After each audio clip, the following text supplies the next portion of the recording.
Hello everyone, this is Vijay Thackeray from definite success पाठशाला।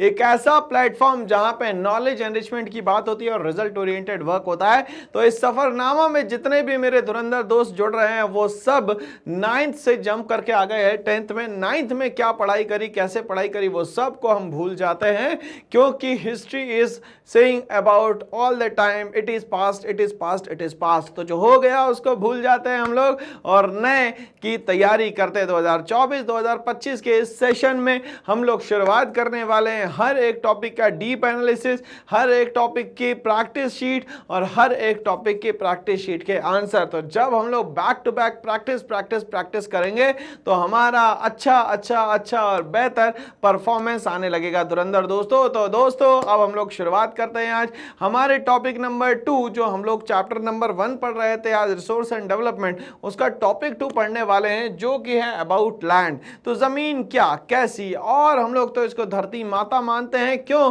क्योंकि अगर एक बीज भी अगर हमने लगा दिया यहाँ गेहूं का तो वो 100 गुना, 50 गुना, 70 गुना, 8 गुना, 20 गुना, मतलब एक्स में ही होगा वो, मतलब मल्टीपल्स में ही होगा वो, कभी भी सिंगल तो वो हमें नहीं देके जाती। तो धरती हमारी माता है। लैंड के बारे में हम लोगों को बात करनी है तो जमीन जो है वो हमें कुछ ना कुछ देके जाएगी। बट क्या जरूरी है इन सारी चीजों के लिए हम लोग सिर्फ और सिर्फ खेती की ही बात करें? क्या हम लोग लैंड का और कोई यूटिलाइजेशन नहीं कर सकते?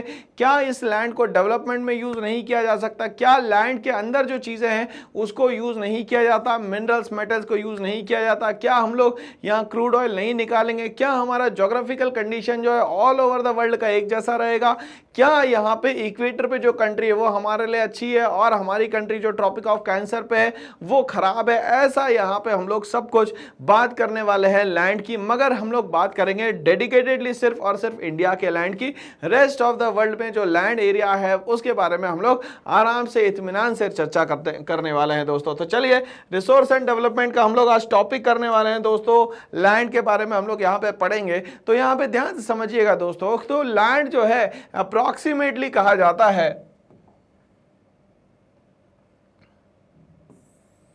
ये जो अर्थ का स्ट्रक्चर है हमारा, इस अर्थ के स्ट्रक्चर में अगर हम लोग अर्थ के स्ट्रक्चर को देखें तो अर्थ का स्ट्रक्चर कुछ पहले इस तरीके से हुआ करता था। ठीक है भाई, अब ये जो अर्थ का स्ट्रक्चर इस तरीके से हुआ करता था तो हम लोगों ने तो कुछ और देखा है सर। हम लोगों ने तो अर्थ का स्ट्रक्चर कुछ इस तरीके से देखा है। तो अब यहाँ पे क्या करा, इस अर्थ के स्ट्रक्चर के लिए हम लोगों ने यहाँ पे एवरेज क्रिएट किया। अब ये जो एवरेज क्रिएट किया तो इसका नाम चेंज हो गया और इस नाम को कहा जाता है दोस्तों यहाँ पे जियोइड। तो अर्थ का जो शेप है वो कैसा है दोस्तों, यहाँ पे जियोइड शेप है। क्या है भाई? जियोइड शेप है। ठीक है भाई, अब यहाँ पे कहा गया शेप तो आपने क्लियर कर दिया सर, बट अर्थ में यहाँ पे सिर्फ और एक आइलैंड हुआ करता था। ठीक है, जिस आइलैंड का नाम हुआ करता था यहाँ पे दोस्तों याद रखिएगा, इसको हम लोग कहते हैं यहाँ पे पेंजिया आइलैंड। ठीक है, और ये पेंजिया आइलैंड जिस सी के अंदर था उस सी का नाम था दोस्तों यहाँ पे थेथिस सी।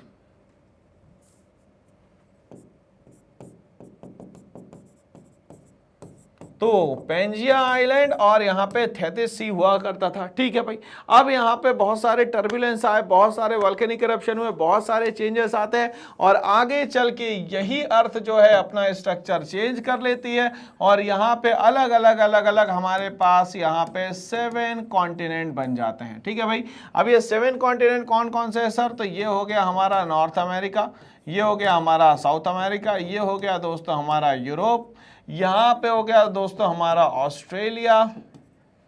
ठीक है भाई, यहाँ पे हो गया हमारा दोस्तों यहाँ पे एशिया। ठीक है भाई, चलिए अब यहाँ पे आ जाते हैं दोस्तों, ये हो गया हमारे लिए अफ्रीका और ये हो गया दोस्तों यहाँ पे अंटार्कटिका।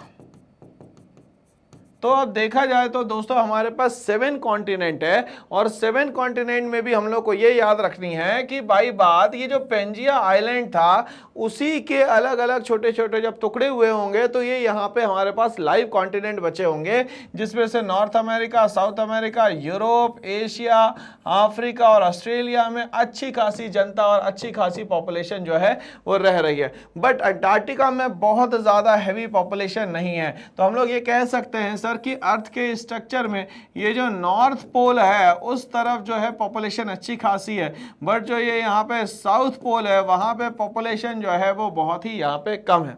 हम लोग को ये भी पता है सर कि अर्थ का जो स्ट्रक्चर है वो डिवाइडेड है कहीं ना कहीं तीन इमेजिनरी, हम लोग तीन नहीं, हम लोग तो ज़्यादा इमेजिनरी लाइंस की बात करेंगे, बट हमारे लिए तीन लाइन बहुत इंपॉर्टेंट है। पहली जो लाइन है उसको हम लोग दोस्तों बोलते हैं यहाँ पे 0 डिग्री इक्वेटर, ठीक है। इसके ऊपर ये यहाँ पे जो दूसरी इमेजिनरी लाइन आएगी उसको हम लोग बोलेंगे 23.5 नदर हेमिस्फीयर है ट्रॉपिक ऑफ कैंसर, और यहाँ नीचे है दोस्तों यहाँ पे 23.5 सदर्न हेमिस्फीयर पे पड़ेगा आपका कैप्रिकॉर्न। अब दोस्तों ध्यान देने वाली बात यह है कि सबसे ज्यादा पॉपुलेशन जो है ट्रॉपिक ऑफ कैंसर से लेकर ट्रॉपिक ऑफ कैप्रिकॉर्न के बीच में, क्योंकि यहाँ पे हम लोग को बात ये याद रखनी है कि सर जो सनलाइट है वो मैक्सिमम टू मैक्सिमम यहाँ पे पड़ती है ट्रॉपिक ऑफ कैंसर से लेकर ट्रॉपिक ऑफ कैप्रिकॉर्न के बीच में, इसीलिए यहाँ पे सबसे ज्यादा लोग रहते हैं। तो अगर हम लोग बात करें यहाँ पे कि ट्रॉपिक ऑफ कैंसर पे ये लाइट कब पड़ेगी सर, तो ये लाइट पड़ने वाली है दोस्तों यहाँ पे 21 जून को, सीधे जिस समय पे हमारे यहाँ इंडिया में सबसे ज्यादा गर्मी होगी। ओके, यहाँ पे 2 बार पड़ेगी, एक तो पड़ेगी मार्च में दोस्तों और दूसरी पड़ेगी यहाँ पे सितंबर में, और अगर हम लोग यहाँ बात करें तो ये पड़ेगी दिसंबर में। दिसंबर में भी कौन सी दिसंबर सर, 22 दिसंबर। तो यहाँ पे ध्यान में देने वाली बात क्या है भाई, ध्यान रखने वाली बात क्या है, सिर्फ ये बात है कि भैया इक्वेटर पे तो सितंबर और मार्च में दोनों ही टाइम पे सीधे स्ट्रेट लाइन जो है सन की यहाँ पे सनलाइट पहुंच रही है, हीट पहुंच रही है, लाइट पहुंच रही है। और अगर ट्रॉपिक ऑफ कैप्रिकॉर्न की बात करें तो 22 दिसंबर को, और अगर हम लोग ट्रॉपिक ऑफ कैंसर की बात करें तो 21 जून को ये लाइट यहाँ पे पहुंच रही है। तो ये लाइट के कारण ही यहाँ पे पूरे लैंड का एक्सपांशन है, लोगों की लाइफ का सर्वाइवल है, और यहाँ पे इकोनॉमिक डेवलपमेंट भी किसी भी कंट्री का कहीं ना कहीं ये सन की लाइट और हीट और लाइट एनर्जी पे ही डिपेंड करता है। अब इसके ऊपर अगर हम लोग आते हैं दोस्तों तो ये हो गया हमारा 66.5 आर्कटिक सर्कल। अब इस आर्कटिक सर्कल पे प्रॉब्लम ये है कि भाई दोस्तों यहाँ पे सीधी लाइट नहीं आती, तो यहाँ पे ज्यादा से ज्यादा जगह जो है वो कोल्ड एरिया है या कोल्ड डेजर्ट बन चुका है। सेम प्रॉब्लम यहाँ पे है दोस्तों, ये अंटार्कटिक सर्कल पे ये 66.5 सदर्न हेमिस्फीयर पे है, और यहाँ पे भी सीधी लाइट ना पड़ने के कारण यहाँ पे भी जो है एरिया कोल्ड डेजर्ट बन चुका है। तो यहाँ पे ज्योग्राफिकल चैलेंज है, इसीलिए लोग यहाँ पे रहना पसंद नहीं करते। बट अगर हम लोग यहाँ पे बात करें दोस्तों कि भाई लोग ज्यादा से ज्यादा रहना पसंद करेंगे कहां से, तो सर वो पसंद करेंगे ट्रॉपिक ऑफ कैंसर से लेके ट्रॉपिक ऑफ कैप्रिकॉर्न के बीच में। सिर्फ कैंसर से लेके कैप्रिकॉर्न के बीच में ही ज्यादा से ज्यादा लोगों का यहाँ पे सर्वाइवल है, ज्यादा से ज्यादा लोग यहाँ पे आते हैं। ठीक है भाई, चलिए तो कहानी यहाँ तक के क्लियर हो गई और हम लोगों को चीजें यहाँ समझ में आ गई। तो आप लोगों ने स्क्रीनशॉट ले लिया हो गया, होप सो। और ये सारी चीजें आपके बेस डेवलपमेंट के लिए जरूरी है। देखिए पढ़ना जरूरी है, मगर पढ़ने से भी ज्यादा जरूरी है इन चीजों को समझना, जो कि लाइफ टाइम आपके साथ रहेगी। ठीक है ना भाई, चलिए तो हम लोग समझते हैं। यहाँ पे सबसे पहले बात करेंगे हम लोग लैंड जो है एज अ रिसोर्स हमारे लिए कैसे काम करता है। तो यहां कहता है कि land is among the most important natural resource. Land हमारे लिए सबसे इंपॉर्टेंट रिसोर्स है, बिल्कुल सही बात है। और लैंड अपने आप में जो रिसोर्स है वो है नेचुरल, मतलब हम लोगों ने इसको नहीं बनाया, ये कुदरत ने हमें दिया है, ये भगवान ने हमें दिया है। Okay, it covers only about 30%। अगर हम लोग देखें तो हमारी अर्थ में जो 30% है वो तो हो गया लैंड एरिया। तो अब ये जो बचा हुआ 70% है वो क्या हो गया भैया, वाटर। अब ये वाटर होने के कारण इसको कहा जाता है भैया अर्थ का ब्लू प्लैनेट, या तो हम लोग इसको बोल सकते हैं दोस्तों वाटरी प्लैनेट। आप ध्यान से समझने वाली बात यह है कि सर ब्लू प्लैनेट या वाटरी प्लैनेट होने के कारण सबसे ज्यादा मराइन एनिमल जो है, मराइन एनिमल्स किस में होंगे भैया, वाटर में होंगे। तो सबसे ज्यादा एनिमल्स जो है वो हम लोगों को जो डिफरेंट डिफरेंट स्पीसीज दिखेगी वो सिर्फ और सिर्फ हमें वाटर रिसोर्सेज के अंदर दिखेगी। अब ये जो लैंड रिसोर्सेज है 30%, इसमें भी कहीं ना कहीं ग्लेशियर्स होंगे, कहीं ना कहीं यहाँ रिवर्स होगी, मतलब वाटर का सोर्स तो 30% के भी अंदर होगा, मगर ये 70% तो कोर हम लोग कहीं ना कहीं फ्लोट हो रहे हैं किसके अंदर दोस्तों, वाटर के अंदर जो है हम लोग क्या हो रहे हैं, सिर्फ लैंड एरिया की तरह फ्लोट हो रहे हैं। ठीक है भाई, चलिए तो यहाँ पे ये बोलता है कि 30% जो है हमारे पास टोटल एरिया जो है वो किसका है भैया, सिर्फ अर्थ का सरफेस जो है हमारे काम का, जिसपे हम लोग यहाँ पे रह पा रहे हैं। जो 70% एरिया है वो वाटर है, और सबसे खास बात यह है कि वो कहीं ना कहीं सॉल्ट वाटर है। ठीक है, मतलब NaCl उसमें ज्यादा है, सॉल्ट कंटेंट ज्यादा है। तो जब ये सॉल्ट वाटर होगा तो इसका हम लोग यूज नहीं कर पाएंगे, इसको हम लोग डायरेक्टली इंटेक नहीं कर सकते। तो अब क्या करना पड़ेगा दोस्तों, यहाँ पे एक प्रोसेस यूज करनी पड़ेगी जिसको कहते हैं दोस्तों यहाँ पे डीसैलिनाइजेशन। अब ये प्रोसेस जो है बहुत अच्छे से आज एक कंट्री यूज कर रही है जिसका नाम है इजराइल। तो ऐसी बहुत सारी कंट्री जो डीसैलिनाइजेशन प्रोसेस के थ्रू कर क्या रही है कि जो सॉल्ट वाटर मिल रहा है या हम लोगों को जो ओशियन से पानी मिल रहा है उसको हम लोग कन्वर्ट करते हैं ताकि वो फिट फॉर ड्रिंकिंग हो सके। ओके, चलिए, इट सपोर्ट्स नेचुरल वेजिटेशन। अब ये जो अर्थ है क्या क्या सपोर्ट करता है, नेचुरल वेजिटेशन को, वाइल्ड लाइफ को, मतलब कहीं ना कहीं ये फौना किंगडम को भी सपोर्ट करता है, ह्यूमन लाइफ को सपोर्ट करता है। हम लोग यहाँ पे क्योंकि बैलेंस्ड ऑक्सीजन है, बैलेंस सारी गैसेस है, इसीलिए हमारा यहाँ पे सर्वाइवल जो है दोस्तों बहुत ही बेहद ही आसान है।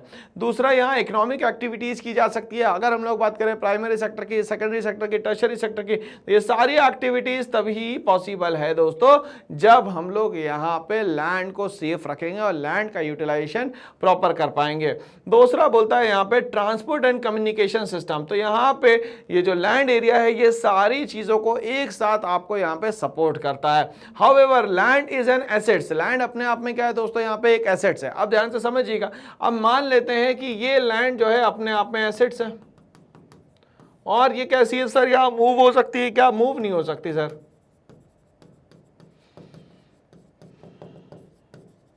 इमूवेबल प्रॉपर्टी है ये दोस्तों। मगर यहाँ पे देखा गया है कि एसिड्स पे एक कॉन्सेप्ट चलता है कि जब हम लोग जैसे जैसे एसिड्स का यूज करते चले जाते हैं वो सारे एसिड्स जो है वो यहाँ पे डेप्रिशिएट होते चले जाते हैं। डेप्रिशिएट का सीधा मतलब होता है इसकी वैल्यू कम हो जाना, मगर यहाँ पे इसका जो कनेक्शन है एसेट्स का, डेप्रिसिएशन का, वो बिल्कुल अलग चलता है। लैंड जो है वो हमेशा हर साल जो है वो एप्रिशिएट होती है, ना कि डेप्रिशिएट होती है। ठीक है भाई, चलिए अब ध्यान से समझने वाली बात है। अब एप्रिशिएट इसीलिए होगी क्योंकि सर यहाँ पे लैंड की डिमांड जो है वो बहुत ही ज्यादा है और जो सप्लाई है दोस्तों वो बेहद कम है। ठीक है, तो कहीं ना कहीं शॉर्टेज होने के कारण और कमी होने के कारण, डेफिसिट होने के कारण ही कहीं ना कहीं लैंड जो है अब धीरे धीरे करके बहुत महंगी होती चली जा रही है और इंसानों को रहने के लिए जगह चाहिए तो फार्म लैंड भी धीरे धीरे करके अब अटैच हो जा रही है दोस्तों किस पे, तो वो कहीं ना कहीं ह्यूमन बींग्स के यूज में आ जा रही है। जहां पे अब खेती करते थे वहां पे आज घर बनना शुरू हो चुके हैं। ठीक है भाई, चलिए तो यहाँ पे लैंड जो है उसको मान लिया गया यहाँ पे एसेट्स, मगर यहाँ पे एसेट्स का जो एरिया है वो बहुत फाइनाइट मैग्नीट्यूड है, मतलब एक पर्टिकुलर एरिया में ही बहुत अच्छी लैंड होगी। एक जगह ऐसी भी है जहां पे कोई लैंड लेना पसंद नहीं करता, एक जगह ऐसी भी है जहां बहुत सारे लोग यहां पे लेना पसंद करते हैं लैंड। मतलब ये अवेलेबिलिटी और उस लैंड का कैसा यूटिलाइजेशन हो रहा है इस पे डिपेंड करता है। Therefore it is important to use the available land, इसीलिए इंपॉर्टेंट है अवेलेबल लैंड को हम लोग अलग अलग तरीके से इस्तेमाल करें। वेरियस पर्पसेस जो होता है वो हम लोगों को यूज के लिए होता है, अलग अलग पर्पस में हम लोग इसका यूज करते हैं, बट इसको एक प्लानिंग के साथ में यूज करना जरूरी है। अगर एक पर्टिकुलर प्लानिंग नहीं है तो बहुत डिफिकल्ट काम है कि इस लैंड पे हम लोग यहाँ पे आगे चल के सर्वाइव भी कर पाएंगे। ठीक है भाई, तो चलिए हम लोग बात करते हैं ये जो हमारे पास ही एंटायर लैंड है उसको 3 पार्ट्स में यहाँ पे डिवाइड करा हम लोगों ने। सबसे पहला पार्ट जो है उसको हम लोग बोलते हैं दोस्तों प्लेन्स। ठीक है भाई, प्लेन्स जो है वो यहाँ पे टोटल मिला के है दोस्तों यहाँ पे 43%। नंबर 2 जो आता है यहाँ पे उसको हम लोग बोलते हैं दोस्तों माउंटेन्स, जो कि लगभग हमारे पास 30% है, और तीसरा जो है वो है हमारे पास प्लेट्यू जो कि अप्रॉक्सीमेटली 27% है। तीनों को मिलाएंगे तो अर्थ का ये यहाँ पे 100% बन जाता है। ठीक है, तो हमारे पास सबसे ज्यादा जो जगह है वो दोस्तों है हमारे पास प्लेन्स। क्या है दोस्तों यहाँ पे प्लेन्स। अब ये प्लेन्स किस काम में आएगा सर, तो अगर हम लोगों को रहना है एक जगह पे, रेसिडेंस का पर्पस जो है वो बहुत क्लियर हो सकता है हमारे प्लेन एरिया से, ठीक है। दूसरा सबसे अच्छा है हमारी एग्रीकल्चर के लिए या किसी भी इंफ्रास्ट्रक्चर के डेवलपमेंट के लिए प्लेन एरिया जो है वो बहुत अच्छा माना जाता है। बट जब हम लोग प्लेट्यू की बात करते हैं तो ये ज़मीन से थोड़ा सा उठा हुआ एरिया रहता है, इसीलिए इसका बहुत ज़्यादा यूज़ नहीं होता, मगर यूज़ तो दोस्तों इसका भी होता है, ठीक है।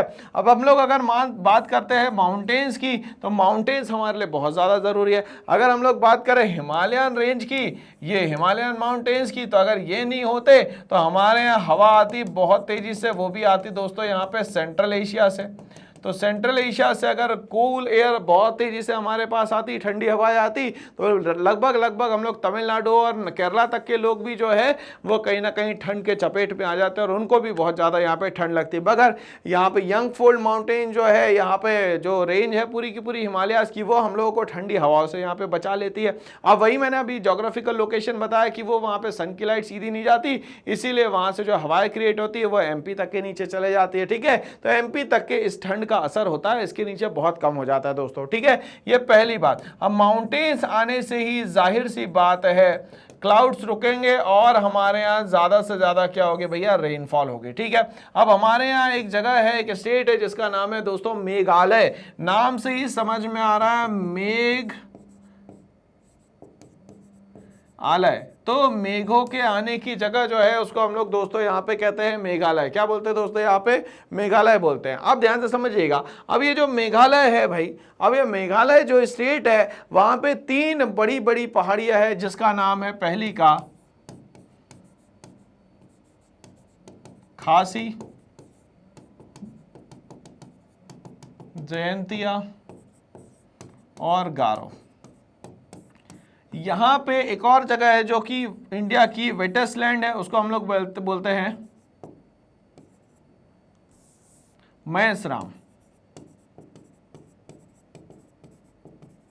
ठीक है। तो मेघालय में ही खासी, जयंतिया और गारो जो हिल्स है यहाँ पे, उसके कारण सबसे ज्यादा पानी गिरता है, सबसे वेटेस्ट प्लेस है जिसको हम लोग बोलते हैं यहाँ पे मैसराम। तो ये सारी चीजें जो है किससे कनेक्ट कर पा रहे हैं हम लोग दोस्तों यहाँ पे, सिर्फ और सिर्फ इसलिए बेहतर से बेहतर कनेक्ट कर पा रहे हैं क्योंकि यहाँ पे हम लोग क्या कर रहे हैं, माउंटेन्स की बात कर रहे हैं। तो ये समझ में आया कि सर यहाँ पे जो प्लेन्स का स्ट्रक्चर है वो लगभग 43% है, अगर माउंटेन्स की बात करें तो वो 30% है, और प्लेट्यू का जो स्ट्रक्चर है वो लगभग 27% है। इस तरीके से पूरा एरिया जो है यहाँ पे हमारा डिवाइडेड है, पूरे हम लोग लैंड को यहाँ पे इस तरीके से दोस्तों यहाँ पे डिस्ट्रीब्यूट करते हैं। तो चलिए अब हम लोग बात करते हैं कि हमारे पास लैंड जो है वो अलग अलग तरीके से अवेलेबल है, बट जो लैंड अवेलेबल है उसका यूज कैसे कर रहे हो आप, उसका बेटर से बेटर यूज कर रहे हो या वर्स्ट टू वर्स्ट यूज कर रहे हो। अगर बेटर टू बेटर यूज करोगे तो ज्यादा अच्छा रहेगा, अगर वर्स्ट टू वर्स्ट अगर यूज करोगे तो फिर क्या होगा, लैंड एक बार तो आपके यूज में आ जाएगी मगर फिर वो आगे चल के वो जो है वो बैड लैंड बन जाएगी या कोई और टाइप की यहाँ पे लैंड बन जाएगी। तो यहाँ पे हम लोग बात करने वाले हैं इंट्रोडक्शन में, सबसे पहले बात करेंगे हम लोग यहाँ पे लैंड यूटिलाइजेशन की। अब ये जो लैंड यूटिलाइजेशन है वो क्या है, कैसे हम लोग इस लैंड को यूटिलाइज करने वाले हैं, ठीक है भाई। चलिए ध्यान से समझिएगा।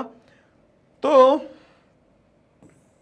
जो लैंड यूटिलाइजेशन है उसमें सबसे पहली बात करी दोस्तों हम लोगों ने यहाँ पे फॉरेस्ट की, ठीक है भाई। फॉरेस्ट हम लोगों ने खुद नहीं बनाया, यहाँ पे गवर्नमेंट ने एक पॉलिसी बनाई जिसको हम लोग बोलते हैं दोस्तों यहाँ पे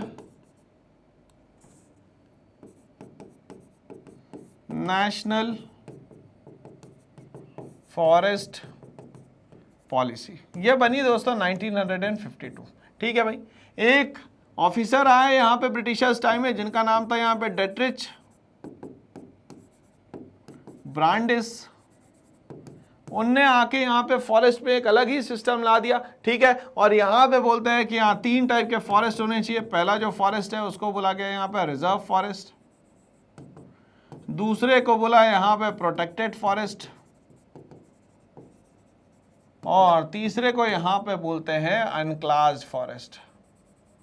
अब यहाँ पे ये साइंटिफिक फॉरेस्ट्री सिस्टम लेके तो आए मगर उन लोगों ने क्या कहा कि ये जो जिगजैग फॉर्म में पेड़ लगे हुए हैं इसको यहाँ पे हम लोग सीधे लगाएंगे और जरूरत पड़ने पे इन सारे पेड़ों को जो है वो हम लोग क्या करेंगे यहाँ पे दोस्तों कट डाउन कर देंगे, ठीक है।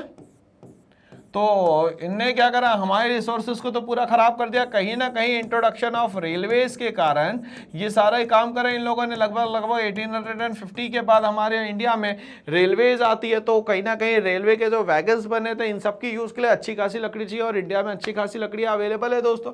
तो यहाँ पे समझ में आ रहा है कि भैया फॉरेस्ट का जो यूटिलाइजेशन है वो ब्रिटिशर्स टाइम से ही बहुत ज़्यादा हो रहा है, और इसमें भी हब जो बना हुआ है वो बना हुआ है मध्य प्रदेश। जो मध्य प्रदेश है वो हब है यहाँ पे कहीं ना कहीं फॉरेस्ट का, ठीक है। क्यों? क्योंकि 33% की जो रिक्वायरमेंट है सिर्फ आज मध्य प्रदेश यहाँ पे कंप्लीट कर रहा है। दूसरा, अगर हम लोग बात करें यहाँ पे land not available for cultivation, वो सारी लैंड जो आज हमारे पास लैंड तो है मगर वो कल्टीवेशन के लिए अच्छी नहीं है। मतलब यहाँ पे सर उसकी जो फर्टिलिटी है वो सही नहीं है, मतलब लेस फर्टाइल है। वो क्या है दोस्तों, यहाँ पे लेस फर्टाइल है, ठीक है। तो यहाँ पे सबसे पहली जो लैंड आती है उसको हम लोग बोलते हैं बैरन लैंड, या तो हम लोग बोलते हैं इसको यहाँ पे वेस्ट लैंड, ठीक है।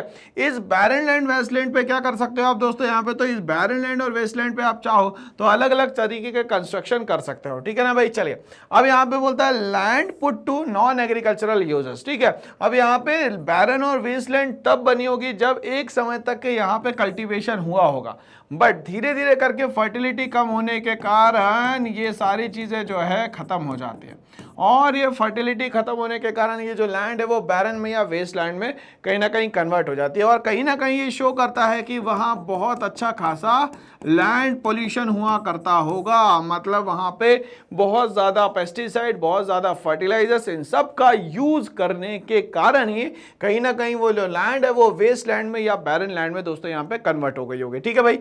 अब जो लैंड है जिसमें हम लोग एग्रीकल्चर नहीं कर रहे उस पर क्या करेंगे सर, तो वहाँ पे हम लोग रेसिडेंशियल बिल्डिंग बनाएंगे, रहने की व्यवस्थाएं कर लेंगे।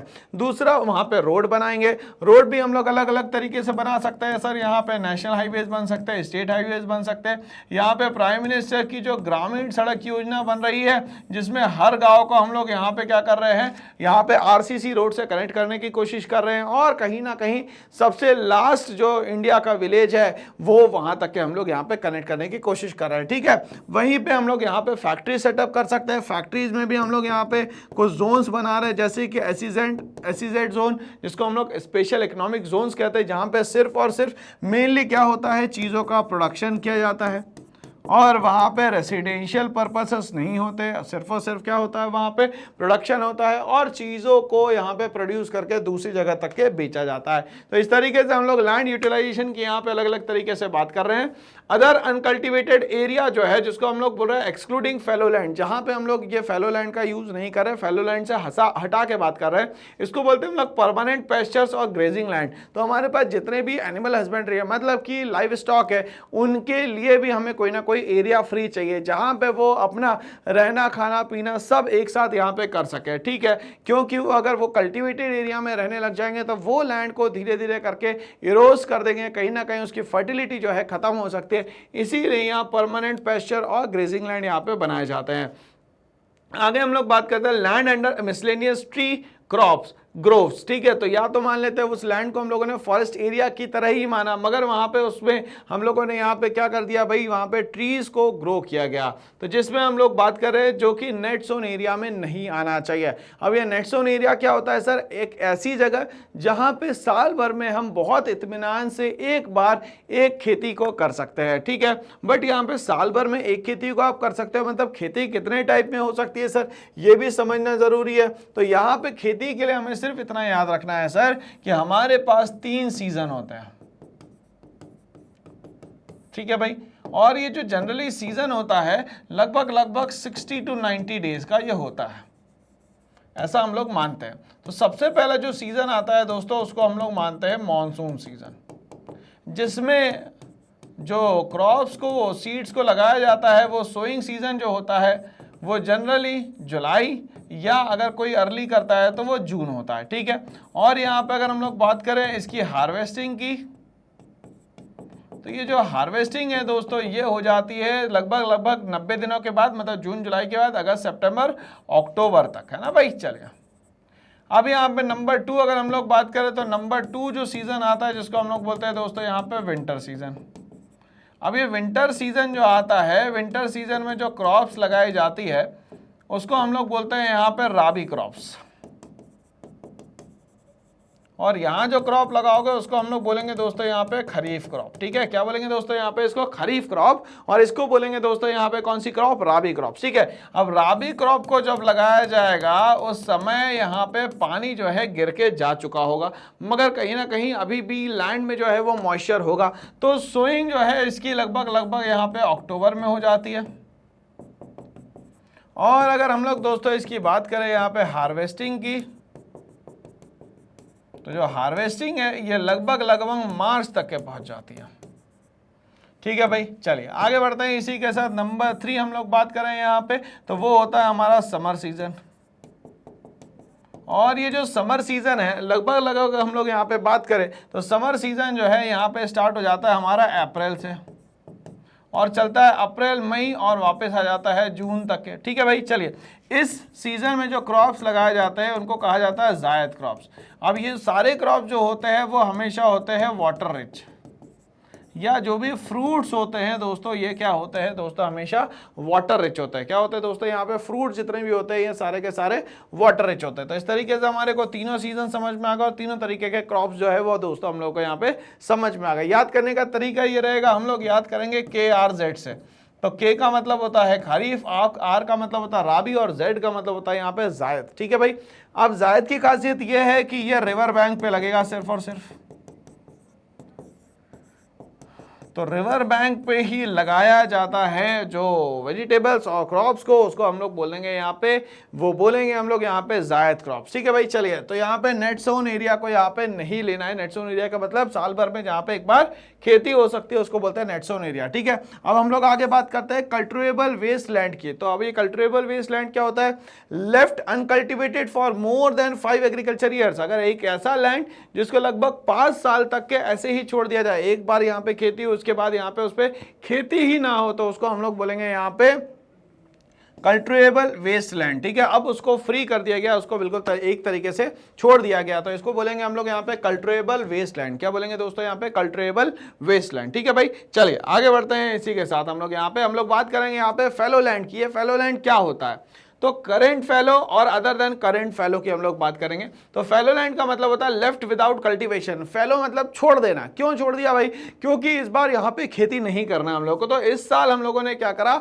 उसको छोड़ दिया। तो एक साल या एक साल से कम अगर हम लोग उस पर खेती नहीं करते, मतलब राबी करा खरीफ छोड़ दिया, खरीफ करा राबी छोड़ दिया, या जायद करा और बाकी दोनों सीजन छोड़ दिए, तो इस तरीके से अगर हम लोगों ने उस लैंड को एक साल या एक साल के अंदर छोड़ दिया या एक साल से ज्यादा भी छोड़ दिया, तो उसको हम लोग बोलते हैं यहाँ पे करेंट फैलो लैंड। मतलब इस साल उसको खाली छोड़ दिया गया ताकि वो रिचार्ज हो जाए, रीगेन कर ले, माइक्रो ऑर्गेनिजम्स वापस आ जाए और उसमें जो भी डीमेरिट्स है वो यहाँ पे खत्म हो जाए। Other than current fallow land की अगर हम लोग बात करें, left uncultivated for the past 1 to 5 years.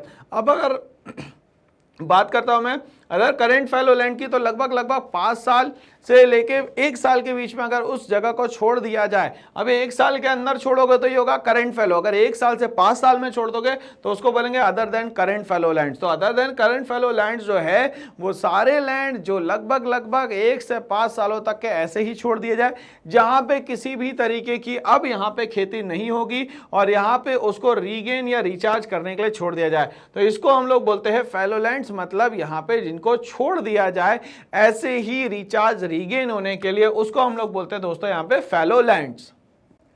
Current fallow land के बाद हम लोग आगे बढ़ते हैं भाई, और यहाँ पे एक और टाइप के लैंड एरिया को समझने की कोशिश करते हैं दोस्तों यहाँ पे, जिसको हम लोग बोलते हैं नेट सोन एरिया।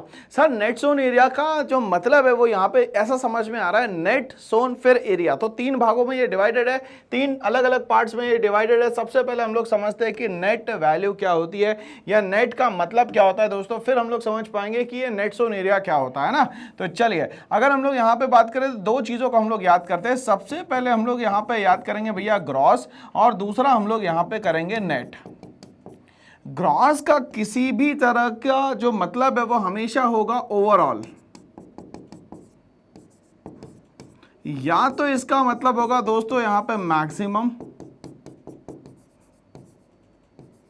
बट यहाँ पे जैसे ही हम लोग नेट पे आ जाते हैं तो इसका मतलब होता है अगर किसी चीज में किसी भी तरीके का डिडक्शन हो जाए, कोई चीज कम हो जाए, तो उसको हम लोग बोलते हैं यहाँ पे नेट। मतलब after deduction whatever the value is of land is known as net. ठीक है भाई, तो अब यहाँ पे बोला नेट सोन। अब सोन का मतलब क्या होता है, जहां पे आप क्या करने वाले हैं दोस्तों, वो करने वाले हैं आप यहाँ पे एग्रीकल्चर। तो एग्रीकल्चर की जो जगह है जहां पे आप खेती करने वाले हैं उस जगह को बोलते हैं सोन। अब एरिया आपको पता ही है, एरिया मतलब लैंड एरिया की बात हो रही है ना। तो चलिए, तो नेट सोन एरिया क्या होता है? नेट सोन एरिया का मतलब ये होता है कि वो सारी जमीनें जहां पे आप इस बार खेती कर सकते हो उसको बोला जाता है नेट सोन एरिया। क्या बोला जाता है दोस्तों यहाँ पे? Net sown area. चलिए समझते हैं। Area sown more than once in an agriculture year. अब यहाँ पे once in an agriculture year के लिए हम लोग को ये समझना पड़ेगा कि एग्रीकल्चर ईयर में कितने टाइप के सीजन्स होते हैं, कब कब हम लोग चीजों को लगा सकते हैं और कब हम लोग चीजों को यहाँ पे काट सकते हैं। मतलब हम लोग सीधी सीधी बात यहाँ करने वाले हैं दोस्तों यहाँ पे क्रॉपिंग पैटर्न की। तो चलिए क्रॉपिंग पैटर्न समझते हैं। सबसे पहले हम लोग यहाँ पे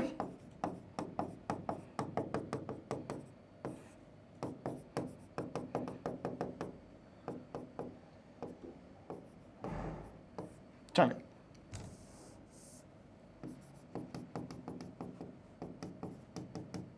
तो इस क्रॉपिंग पैटर्न में ध्यान देने वाली बात यह है कि सबसे पहले हम लोग यहां पे बात करने वाले हैं सीजन्स की। ठीक है भाई, तो यहां पे सबसे पहला जो सीजन आ जाएगा वो आ जाएगा आपका यहां पे खरीफ क्रॉप के लिए जो सीजन होगा उसको हम लोग बोलेंगे यहां पे दोस्तों मॉनसून सीजन। अब ध्यान देने वाली बात यह है कि मॉनसून सीजन जो है वो स्टार्ट होगा जनरली जुलाई से लेके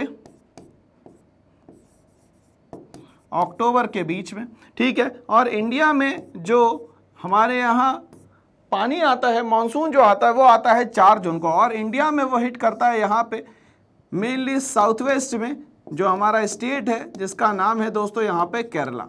तो केरला से पानी आता है और यहाँ पे ये एंट्री करता है इस तरीके से। ठीक है भाई, अब ये इस तरीके से एंट्री करता है। इस तरीके से एंट्री जो इसकी होती है, इस इफेक्ट को कहा जाता है दोस्तों यहाँ पे, याद रखिएगा, कॉरियोलिस इफेक्ट।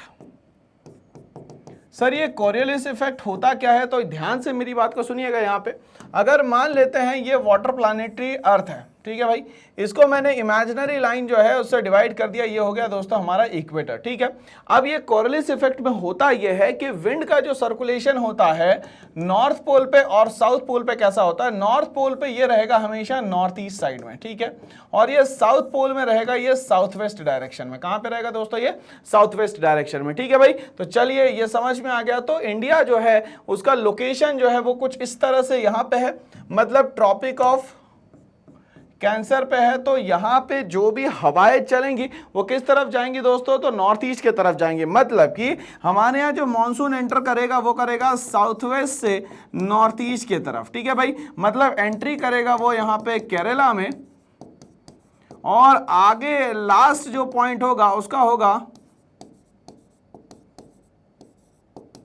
मेघालय। क्या होगा दोस्तों यहाँ पे? मेघालय। ठीक है भाई, यहां तक की कहानी समझ में आ गई? क्या कहानी क्लियर है? चलिए, तो सबसे पहला जो हमारा सीजन है, सबसे पहले जो हमारी क्रॉप है उसकी हम लोगों ने बात करी। तो ये पहला जो क्रॉप है उसको खरीफ क्रॉप कहते हैं, जो सीजन है उसको हम लोग बोलते हैं यहाँ पे मॉनसून सीजन। ठीक है भाई, चलिए आगे बढ़ते हैं। इसी के साथ नंबर 2 सीजन पे आते हैं जिसको हम लोग बोलते हैं यहाँ पे विंटर सीजन। और यहाँ पे जो क्रॉप लगाई जाएगी उसको हम लोग बोलेंगे दोस्तों यहाँ पे राबी क्रॉप। ठीक है भाई, इसको लगाने का जो समय होगा, मतलब जो सोइंग इसका टाइम होगा वो होगा लगभग अक्टूबर से लेकर नवंबर के बीच में, और इसका जो हार्वेस्टिंग का टाइम होगा वो होगा यहां पे लगभग मार्च। अप्रॉक्सीमेटली हर सीजन जो है लगभग 60 से लेकर 90 दिनों का होगा। ठीक है भाई, चलिए अब यहाँ पे बात यह है कि राबी क्रॉप्स वो क्रॉप्स होंगे जो कि डायरेक्टली यहाँ पे उनके पानी की अवेलेबिलिटी तो नहीं हो पाएगी। क्यों? क्योंकि मॉनसून सीजन तो ऑलरेडी यहाँ पे जा चुका है। तो अब यहाँ पे जो क्रॉप लगाए जाएंगे वो मेनली बेस्ड होंगे इरिगेशन पे। इरिगेशन का सीधा सीधा मतलब है with the help of canals और इस कैनाल्स में पानी कहाँ से आएगा दोस्तों, वो आएगा यहाँ पे डैम्स से। कहाँ पे आएगा भैया, डैम से। अब हम लोग को ये चीज और पता है कि खरीफ क्रॉप के समय यहाँ पे मानसून सीजन है तो बारिश अच्छी खासी आ रही होगी, तो यहाँ पे फ्लड आने के चांसेस ज्यादा है। बट फ्लड जाने के बाद क्या होगा, यहाँ पे सॉइल जो है दोस्तों वो सेटल्ड हो जाएगी, और रिवर्स से आने वाली जो सॉइल होगी वो जब सेटल्ड हो जाएगी तो उन सॉइल को कहा जाएगा दोस्तों यहाँ पे एलुवियल सॉइल। और इसी एलुवियल सॉइल के कारण हमारे यहाँ के दो स्टेट जो है वो खेती में बहुत ज्यादा रिच है। उनका नाम है दोस्तों यहाँ पे पंजाब, नंबर 2 हरियाणा। अब ये पंजाब और हरियाणा में क्या हो रहा है भाई, तो पंजाब और हरियाणा में हर साल जो है सॉइल रिचार्ज हो जा रही है। और सॉइल कौन सी रिचार्ज हो जा रही है सर, तो वो है एलुवियल सॉइल। अब ये एलुवियल सॉइल दो टाइप में डिवाइड कर देते हैं। पहली जो है उसको हम लोग बोलते हैं यहाँ पे खादर, और दूसरी जो है उसको हम लोग बोलते हैं यहाँ पे बांगर। मतलब जो नई होगी उसको बोलेंगे खादर, और जो पुरानी हो जाएगी उसको हम लोग बोलेंगे दोस्तों यहाँ पे बांगर। तो खादर और बांगर जो है वो दोनों ही एलुवियल टाइप की सॉइल है। तो हमें यहाँ पे समझ में आ रहा है सर कि एक साल के अंदर जो हम लोग खेती करने वाले हैं, या एक साल के अंदर एक से ज्यादा जो खेती करने वाले, वो जो एरिया है उसको हम लोग नाम देंगे दोस्तों यहाँ पे। क्या नाम देंगे, वो नाम देंगे दोस्तों यहाँ पे नेट सोन एरिया। क्या नाम देंगे दोस्तों यहाँ पे, net sown area. But sir यहाँ पे तो दो ही सीजन की बात हुई है और दो ही टाइप के क्रॉप की बात हुई है। इसका यहाँ पे आप स्क्रीनशॉट ले लीजिए ताकि आपको यहाँ पे फ्यूचर में सारी बातें जो है याद रहे, और क्लास 10th के एग्जाम में ये सारी बातों का आप यहाँ पे लिख सकते हैं ना। चलिए हम लोग तीसरे सीजन की बात करते हैं। पॉइंट सी पे मैं आता हूं। तीसरा जो सीजन है वो रहेगा हमारे लिए यहाँ पे समर सीजन। तो क्या समर सीजन में यहाँ किसी भी तरीके की कोई भी खेती नहीं हो सकती है क्या सर? खेती हो सकती है, क्यों नहीं हो सकती है? तो यहाँ पे बैंक ऑफ द रिवर्स पे खेती की जाती है, ठीक है। अब यहाँ पे जो क्रॉप लगाई जाती है दोस्तों उसको कहा जाता है यहाँ पे जायद क्रॉप्स। क्या कहा जाता है दोस्तों यहाँ पे, जायद क्रॉप कहा जाता है, ठीक है भाई। तो इस क्रॉप में हम लोगों को बहुत सारी बातें याद रखनी होती है कि ये जो क्रॉप है या यहाँ पे जो फ्रूट्स लगाए जाते हैं दोस्तों वो हमेशा और हमेशा क्या रिच रहते हैं सर? तो वो हम लोगों को पता है कि वो हमेशा वाटर रिच रहते हैं, ठीक है भाई। तो गर्मियों में जो मज़े आने वाले हैं हमें अलग अलग फ्रूट्स के, उसमें हम कुछ फ्रूट्स की बात कर लेते हैं। जैसे कि हम लोग बात कर लेते हैं यहाँ पे वाटरमेलन की, हम लोग बात कर लेते हैं यहाँ पे मस्कमेलन की, ठीक है। तो ये सारी चीज़ें जब आप खाएंगे तो ये बॉडी को क्या कर देगी दोस्तों, तो ये यहाँ पे रिहाइड्रेट कर देगी दोस्तों। क्या कर देगी दोस्तों, यहाँ पे रिहाइड्रेट कर देगी, क्योंकि यहाँ पे जब बहुत तेज़ी से गर्मी आती है तो सन स्ट्रोक का जो खतरा है वो बहुत ज़्यादा बढ़ जाता है। तो सन स्ट्रोक से बचने के लिए कहीं ना कहीं हम लोग को ये सारे के सारे फ्रूट्स जो है वो यहाँ पे इंटेक करने पड़ते हैं, और वाटर की क्वांटिटी भी जो है वो बॉडी में बहुत ज़्यादा करनी रहती है, ठीक है भाई। चलिए, तो इस समय पे जो क्रॉप लगाए जाते हैं उसको हम लोग बोलते हैं यहाँ पे जायद क्रॉप, और ये लगाए जाते हैं लगभग हम लोग बात करें तो इसको अप्रैल में अगर लगाएंगे हम लोग तो ये अप्रैल में हो जाएगी इसकी सोइंग, मतलब लगा दिया इसको, और ये चलेगा लगभग जून तक है, ठीक है भाई। और इस समय इसकी पूरी तरीके से हो जाएगी हार्वेस्टिंग। बट ये वेजिटेबल्स है, इसीलिए यहाँ पे सोइंग हार्वेस्टिंग का कॉन्सेप्ट नहीं है। बहुत जल्दी लगाए जाते हैं, बहुत जल्दी फ्रूट्स में कन्वर्ट होते हैं, उसको मार्केट में बहुत जल्दी इसको सोल्ड आउट भी कर दिया जाता है, ठीक है भाई। तो इस तरीके से सर हमें समझ में आ गया कि तीनों तरीके के क्रॉप्स और तीनों तरीके के सीजन क्या होंगे, और एक सीजन से ज्यादा अगर वहां पे एग्रीकल्चर हो पाएगी तो उस एरिया को हम लोग बोलेंगे यहाँ पे दोस्तों नेट सोन एरिया। क्या बोलेंगे दोस्तों यहाँ पे, नेट सोन एरिया। बट यहाँ पे एक बात और कही गई है, अगर मान लेते हैं नेट सोन एरिया है, यहाँ पे मान लेते हैं कि एक साल के अंदर, एक साल का मतलब होता है 12 महीने, अब 12 महीने को मान लेते हैं फॉर एग्जांपल मैंने यहाँ पे 2 स्लॉट में बांट दिया, ठीक है भाई, फॉर एग्जांपल, या 3 स्लॉट में बांट दिया, तो ये हो जाएगा 4 4 और 4, ठीक है। अब यहाँ पे ये जो लास्ट वाला है ये हो गया आपका जायद, दूसरा वाला हो गया यहाँ पे दोस्तों राबी, और पहला वाला हो गया दोस्तों यहाँ पे खारिफ, ठीक है भाई। चलिए, तो खारिफ प्लस राबी प्लस जायद जो है ये तीनों ही जो है हमारे लिए क्या है भाई, कल्टीवेशन का समय है, और इस समय हम लोग यहाँ पे क्या करने वाले हैं, बहुत अच्छी खेती करने वाले हैं। ठीक है, तो ये बोल रहा है कि एक साल के अंदर एक से ज्यादा बार आपने यहाँ पे खेती कर ली। इसका मतलब ये हुआ कि सर खरीफ भी लगा लिया और वहां पे राबी भी लगा लिया, मतलब आपने लगभग यहाँ पे 8 मंथ तक के खेती करी और अच्छा खासा पैसा कमा लिया ना दोस्तों। चलिए, plus net sown area is known as gross cropped area. अब यहाँ पे बोलता है कि एक से ज्यादा आपने यहाँ पे क्या कर लिया भाई, यहाँ पे खेती भी कर ली एक से ज्यादा सीजन में, तो वो क्या हो गया भाई, यहाँ पे आपने खेती करी उसके साथ में आपने नेट सोन एरिया को भी मिला दिया, मतलब खरीफ प्लस राबी प्लस नेट सोन एरिया अगर आपने कर दिया तो इन सबको जब मिलाएंगे तो इसको मिला के बोलेंगे हम लोग यहाँ पे ग्रॉस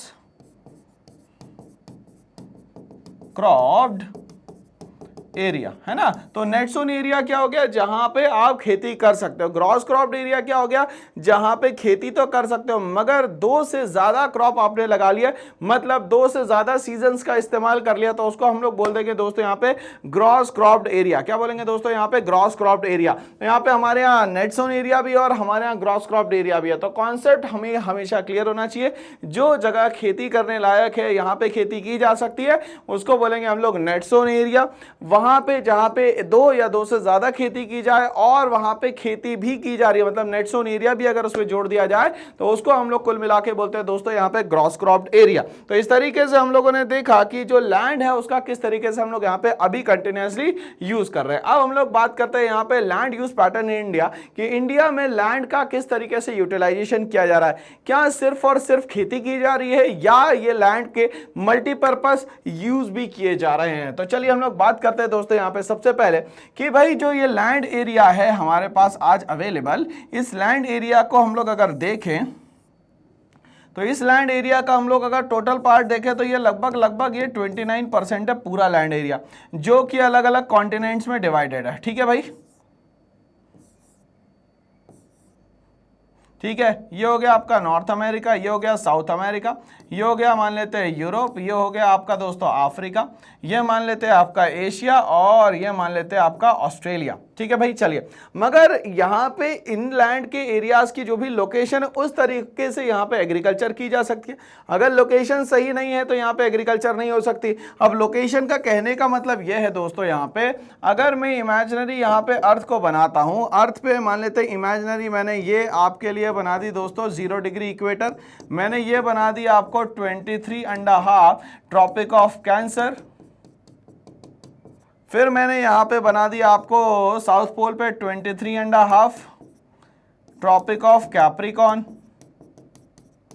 ठीक भाई। चलिए, तो ये सब बना दिया, और आपको पता है कि सन का मूवमेंट जो है मैक्सिमम ट्रॉपिक ऑफ कैप्रिकॉन से लेकर ट्रॉपिक ऑफ कैंसर तक की होगा, मतलब कि यहीं पे बहुत अच्छे से क्या हो सकती है दोस्तों, खेती की जा सकती है। बोलो हाँ या ना। चलिए भाई, तो ये एरिया पे सबसे ज्यादा फोकस रहता है, और यहीं पे सबसे ज्यादा देखा जाए तो वर्ल्ड में सबसे ज्यादा पॉपुलेशन जो है वो सिर्फ और सिर्फ ये ट्रॉपिक ऑफ कैंसर से लेकर ट्रॉपिक ऑफ कैप्रिकॉन के बीच में, यहां तक की कहानी मेरे ख्याल से आप लोगों को क्लियर हो गई होगी। ठीक है भाई। चलिए, अब दूसरी अगर हम लोग बात करें तो ये 29% में से 29% का पूरा एरिया का हम लोग यूज तो नहीं कर पाएंगे, क्योंकि हम लोगों ने देखा था कि जो पूरा हमारा अर्थ का स्ट्रक्चर है उसको हम लोगों ने प्लेन्स में, माउंटेन्स में और यहाँ पे प्लेट्यूज में उसको अलग अलग तरीके से डिवाइड किया है। ठीक है। अब यहाँ पे जब लैंड एरिया की बात आती है तो हम लोग उसको 2 तरीके से यूज करते हैं। अब यहाँ पे हमारी जो इकोनॉमी है उसमें भी लैंड का बहुत बड़ा कंट्रीब्यूशन होता है। कैसे लैंड का बहुत बड़ा कंट्रीब्यूशन होता है भाई, तो हमारी इकोनॉमी जो है मेनली एग्रेरियन इकोनॉमी है।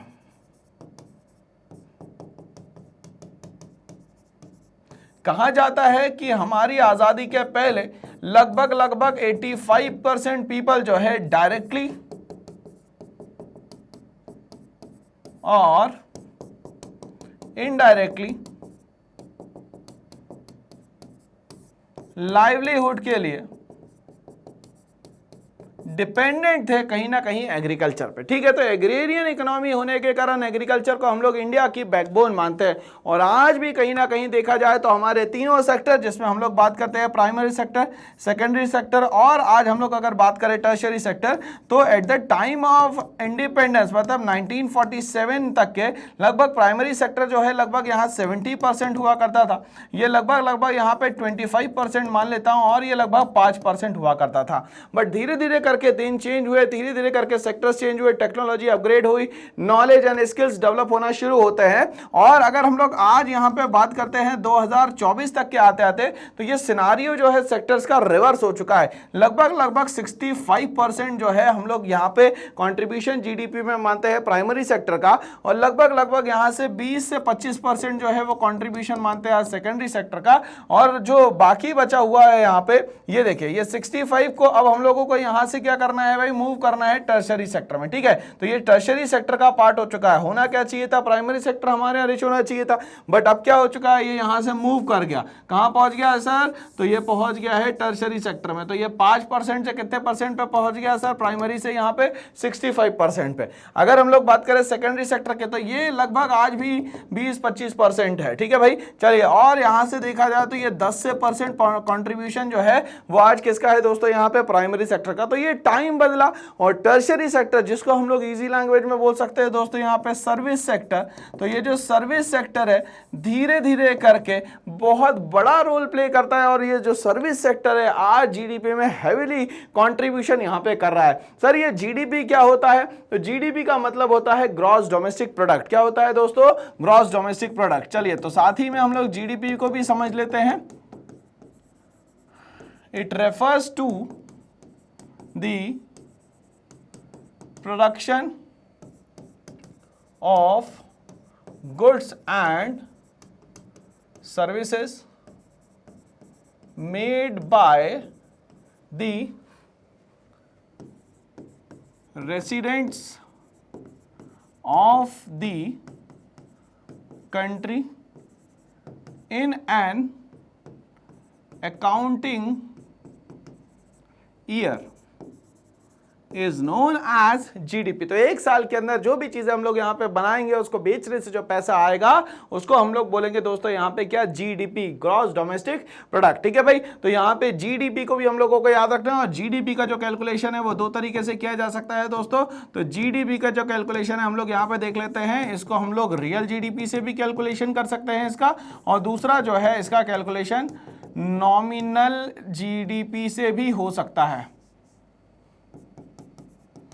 तो दो तरीके से जीडीपी कैलकुलेट होती है, रियल जीडीपी, और दूसरा जो होता है उसको हम लोग बोलते हैं दोस्तों यहाँ पे नॉमिनल जीडीपी। चलिए, तो अब हम लोग ये समझ चुके हैं कि हमारी कंट्री में जो लैंड एरिया है उसको हम लोग किस तरीके से बेहतर यहाँ पे इस्तेमाल करने वाले हैं। ठीक है ना भाई, चलिए आगे बढ़ते हैं हम लोग यहाँ पे। अब हम लोग इंडिया के लैंड पैटर्न की बात करेंगे, किस तरीके से हमारे यहाँ लैंड पैटर्न जो है वो आज यूज हो रहा है, और लैंड का क्या बेसिकली हम लोग यहाँ पे यूज कर रहे हैं। चलिए, the forest cover of the country is less then the prescribed 33%। मगर यहाँ पे देखा जाए तो अगर हम लोग फॉरेस्ट की बात करें तो फॉरेस्ट को बचाने के लिए हमारे यहाँ अलग अलग तरीके से पॉलिसीज यूज करी गई। अब फॉरेस्ट जो है वो अपने आप ग्रो होता है, हमें कोई एफर्ट नहीं लगाना होता दोस्तों, है ना। तो चलिए, तो फॉरेस्ट जो है वो यहाँ पे अगर देखा जाए तो यहाँ पे 3 पार्ट्स में डिवाइड करते हैं हम लोग इनको।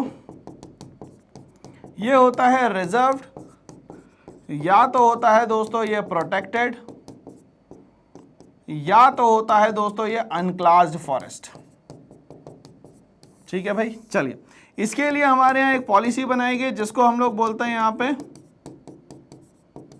National forest policy. ठीक है, कहा गया हर स्टेट से कि लगभग आपको यहाँ पे 33% तो जो है वो रिजर्व फॉरेस्ट बनाना ही चाहिए। फिर धीरे धीरे करके सीपीए ने बोला कि हमें और प्लांटेशन करना चाहिए, तो सेंट्रल प्लांटेशन एरियाज ने धीरे धीरे करके यहाँ पे प्लांट करना भी शुरू कर दिया। ठीक है भाई, तो आज हमारा फॉरेस्ट कवर जो है बहुत सारे स्टेट्स में जो है 33% से बिलो है, बट एक स्टेट है जो कि यहाँ पे 33% को भी यहाँ पे क्रॉस कर देता है, वो है दोस्तों यहाँ पे अपना देश जिसका नाम है मध्य प्रदेश। ठीक है, ठीक है। Of the countries total land, ठीक है, तो लैंड एरिया हमारे पास जितना भी है उसका 33% हमारे पास जो है फॉरेस्ट एरिया होना चाहिए, बट ये अभी भी फुलफिल नहीं हो पा रहा है, अभी भी ये कंडीशन फुलफिल नहीं हो रही है। Forest occupy about 23.81%। अगर हम लोग टोटल एरियाज की बात करें तो लगभग फॉरेस्ट जो है हमारे पास 23.81% है of the total land surface in India. और यहां पे बात करें तो टोटल लैंड सरफेस एरिया की हम लोगों ने अगर बात करी यहां पे तो उसमें 23.81% जो है वो हमारे पास फॉरेस्ट एरिया है। तो हमारे पास टोटल एरिया कितना है सर, तो वो है सर 3.28 मिलियन स्क्वायर किलोमीटर। ठीक है, तो 3.28 मिलियन स्क्वायर किलोमीटर एरिया में से अगर 23.81% जो है वो सिर्फ और सिर्फ कौन सा एरिया है हमारे पास, फॉरेस्ट एरिया है। चलिए आगे बढ़ते हैं। The total net sown area की अगर हम लोग बात करें जहां पे खेती की जा सकती है वो लगभग 46.24% है, मतलब लगभग 40 से 45% जो है यहाँ पे आज बहुत अच्छे तरीके से खेती की जा रही है। तो यहाँ पे अगर हम लोग कॉन्ट्रीब्यूशंस की बात करें तो पहला हो गया दोस्तों यहाँ पे फॉरेस्ट जो अप्रॉक्सीमेटली 24% हो गया यहाँ पे। दूसरा अगर हम लोग बात करें यहाँ पे नेट सोन एरिया की जहां पे खेती की जा सकती है तो लगभग यहाँ पे ये 46% हो गया दोस्तों यहाँ पे। चलिए आगे बढ़ते हैं इसी के साथ। Of the total land in the country, तो इस तरीके से हमारा लैंड एरिया दो पार्ट्स में यहाँ पे डिवाइडेड हो गया है। तो यहाँ पे अगर हम लोग देखें तो टोटल कितना परसेंट आ गया, तो 70% एरिया हम लोगों ने यहाँ कवर कर लिया, जिसमें 24% जो एरिया है वो लगभग यहाँ पे फॉरेस्ट में चला गया, जिसको हम लोग मेडिसिनल प्लांट्स या टिम्बर्स के लिए यूज कर सकते हैं। बट यहाँ पे नेट सोन एरिया है जो हम लोग यहाँ पे एग्रीकल्चर की यूज करने वाले, जिससे हम लोगों को अच्छा खासा फूड मिलने वाला है। ठीक है भाई, तो इसको यहाँ पे स्क्रीनशॉट ले लीजिए ताकि आपका हेल्प करेगा ये सब चीजें एग्जाम में। ओके चलिए आगे बढ़ते हैं और क्लोज डेटा हम लोग इसका देखने की कोशिश करें। अब ये बोलता है the net sown area of area differs from state to state. बिल्कुल सही बात है, नेट सोन एरिया जो है वो डिफर करेगा स्टेट टू स्टेट। जाहिर सी बात है भाई, अगर हम लोग इंडिया को हम लोग कुछ इस तरीके से यहाँ पे देखते हैं तो ये हो गया हमारा एक्सट्रीम नॉर्थ, ये हो गया हमारा एक्सट्रीम साउथ, ये हो गया हमारा एक्सट्रीम ईस्ट और ये हो गया हमारा एक्सट्रीम वेस्ट। ठीक है भाई, चलिए अब यहाँ पे अगर हम लोग स्टेट की बात करें तो फॉर एग्जांपल ये हो गया हमारा जम्मू एंड कश्मीर, इधर आ जाता है भैया हमारा गुजरात, ठीक है भाई, इधर आ जाता है हमारा तमिलनाडु एक्सट्रीम में, और यहाँ आ जाता है भैया अरुणाचल प्रदेश।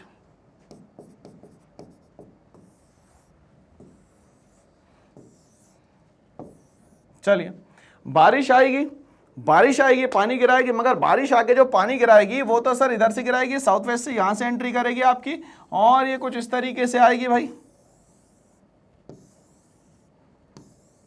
ठीक है, मतलब कि अगर ये वाले हम लोग एरिया की बात करें तो यहाँ पे पानी नहीं गिरा। अब यहाँ की अगर हम लोग बात करें तो ये तो हो गया दोस्तों यहाँ पे अरेबियन सी वाला एरिया, और ये हो गया दोस्तों हमारा यहाँ पे बे ऑफ बंगाल।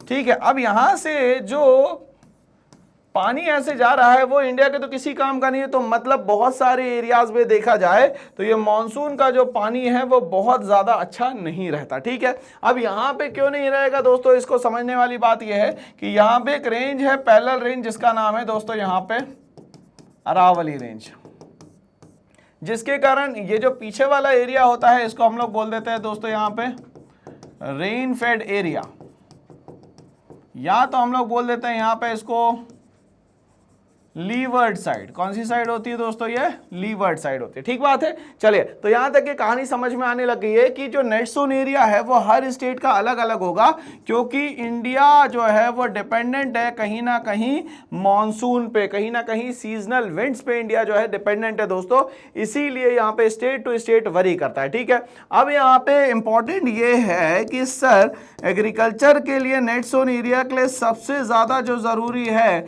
वो है हमारे लिए सॉइल, और सॉइल में भी जो हमारे पास रिच सॉइल आती है उसका नाम है दोस्तों यहां पे एलुवियल सॉइल, है ना भाई। चलिए बोलता है while in Punjab and Haryana the net sown area is more than 80% area. अगर मान लेते हैं सिर्फ पंजाब की हम लोग बात करें और हम लोग सिर्फ हरियाणा की बात करें तो हरियाणा और पंजाब में जो टोटल एरिया है उसका 80% तो सिर्फ और सिर्फ जो है यहाँ पे क्या हो पा रहा है दोस्तों, यहाँ पे एग्रीकल्चर हो पा रहा है। मतलब कि यहाँ की जो सॉइल है मोस्ट फर्टाइल सॉइल है।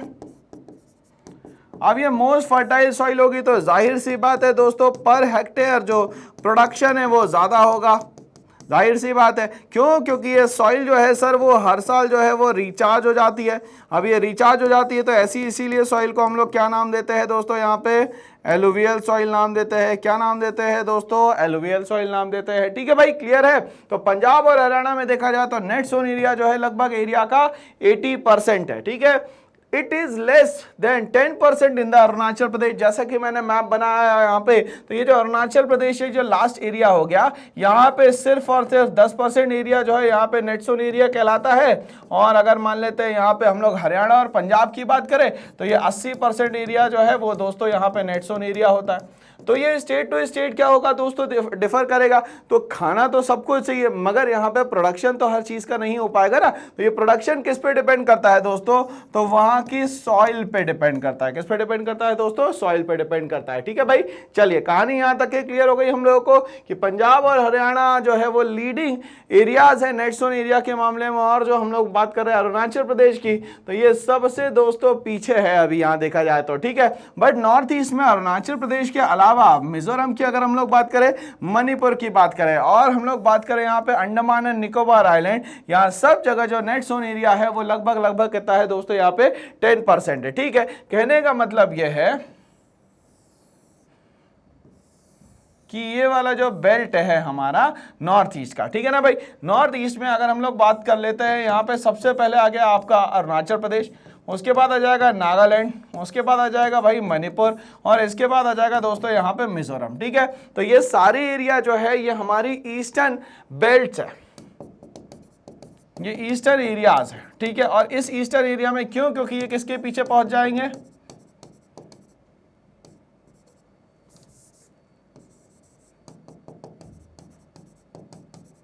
मेघालय के पीछे। और मेघालय में 3 यहां पे मेन पहाड़ियां है जिनका नाम है भाई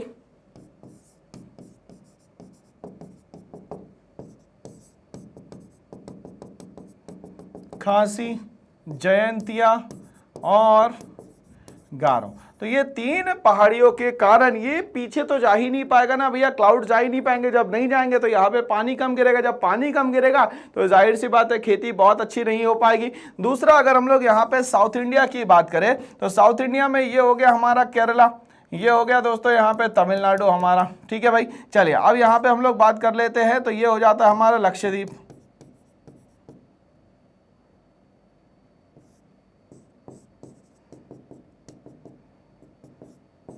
ये हो जाता है हमारा अंडमान एंड निकोबार। तो ये जो अंडमान एंड निकोबार है यहाँ पे भी पानी का कोई बहुत बड़ा सोर्स नहीं बनेगा। क्यों? क्योंकि हम लोगों ने अभी बात करी थी सर कोरियोलिस इफेक्ट के कारण ये जो पानी है यहाँ गिरेगा ही नहीं, जहां यहाँ गिरेगा ही नहीं तो बात ही खत्म हो गई दोस्तों। तो यहाँ नेट सोन एरिया जो है वो बहुत ही कम है। चलिए आगे बात करते हैं। 3.38% of the total land is use for grazing. तो ठीक है भाई, 3.38% जो है हम लोगों ने यहाँ पे ग्रेजिंग के लिए यूज कर लिया। तो जाहिर सी बात है चीजें हमें समझ में आने लग गई है कि सर जो फॉरेस्ट एरिया है वहां पे 24% दे दिया हम लोगों ने। अगर नेट सोन एरिया की हम लोग टोटल बात करते हैं तो नेट सोन एरिया जो है लगभग हम लोगों ने 46% दे दिया। और अगर हम लोग बात करें यहाँ पे ग्रेजिंग लैंड की, तो ग्रेजिंग लैंड जो है वो लगभग हम लोगों ने यहाँ पे 4% दे दिया। ठीक है भाई, तो टोटल मिलाएंगे तो लगभग यहाँ पे हो जाता है 74% ऑफ द एरिया जो है हम लोगों ने कहीं ना कहीं यूज कर लिया। बोलता है while the remaining land are fallow and waste land. अब यहाँ पे जो बाकी लैंड बची, मतलब अप्रॉक्सीमेटली मैं बोलूँ तो 75% लैंड जो है वो तीनों भागों में यूज हो गई, फॉरेस्ट में हो गई, नेट सोन एरिया में हो गई, ग्रेजिंग में हो गई। अब जो बाकी जगह बचा है उसको हम लोग या तो बोल देंगे फैलो लैंड या तो बोल देंगे दोस्तों यहाँ पे वेस्ट लैंड। फैलो लैंड का मतलब जिसको लगभग 1 साल के अंदर खेती करके छोड़ दिया गया हो उसको हम लोग को बोलेंगे यहाँ पे फैलो लैंड। या तो वेस्ट लैंड जिस पे अभी कुछ भी नहीं हो रहा है तो वो लैंड जो है दोस्तों यहाँ पे होगी हमारे लिए वेस्ट लैंड। क्या होगी दोस्तों यहाँ पे? Waste land. तो अभी हम लोग 25% एरिया की बात कर रहे हैं जो हमारे पास क्या है दोस्तों, वेस्टलैंड है। बट अगर हम लोग पूरे अर्थ के स्ट्रक्चर को देखें तो हम लोग यहाँ देखेंगे कि लैंड का यूटिलाइजेशन किस तरीके से होता है with the help of pie chart. चलिए, तो बहुत क्लोजली एनालिसिस करना पड़ेगा इस पाई चार्ट का, तभी ये चीजें जो दोस्तों हमें यहाँ पे समझ में आएगी, क्योंकि यहाँ पे कलर्स के हिसाब से सारा काम हुआ है यहाँ पे। तो चलिए भाई शुरुआत करते हैं हम लोग, यहाँ पे चीजों को हम लोग समझेंगे यहाँ पे। चलिए, तो यहाँ सबसे पहले बोलता है भाई कि जो फॉरेस्ट एरिया है, जो फॉरेस्ट एरिया है टोटल मिला के हम लोगों ने कहा कि सर यहाँ पे अभी ये 24% है। ठीक है भाई, तो यहाँ पे एक समय पे ये बोल रहा है कि ये जो फॉरेस्ट एरिया है ये पहले 1960 और 1961 में जो है ये 45.26% हुआ करता था, जो कि लगभग यहाँ पे फॉरेस्ट एरिया जो है आज 2008 और 9 में जो है ये बढ़ के 46.24% हुआ। तो यहां पे ये चीज समझ में आ गई कि जो फॉरेस्ट एरिया है सर, फॉरेस्ट एरिया जो है वो कहीं ना कहीं यहां पे इंक्रीज हुआ है। फॉरेस्ट एरिया क्या हुआ है दोस्तों, यहां पे इंक्रीज हुआ है। ठीक है, चलिए नंबर 2 हम लोग बात करें यहां पे बैरन और अनकल्टिवेबल वेस्टलैंड की बात करें, जो लगभग 1 से 5 साल तक के या उससे ज्यादा भी खाली छोड़ दिया गया था। ठीक है ना भाई, तो ये हम लोग बात करें तो ये पहले जो है बेटा वो 12% हुआ करता था पहले, मतलब खाली जगह बहुत ज्यादा हुआ करती थी। आज जो है वो यहाँ पे ये कम हो गया है। मतलब नंबर 2 जो है, जो फैलो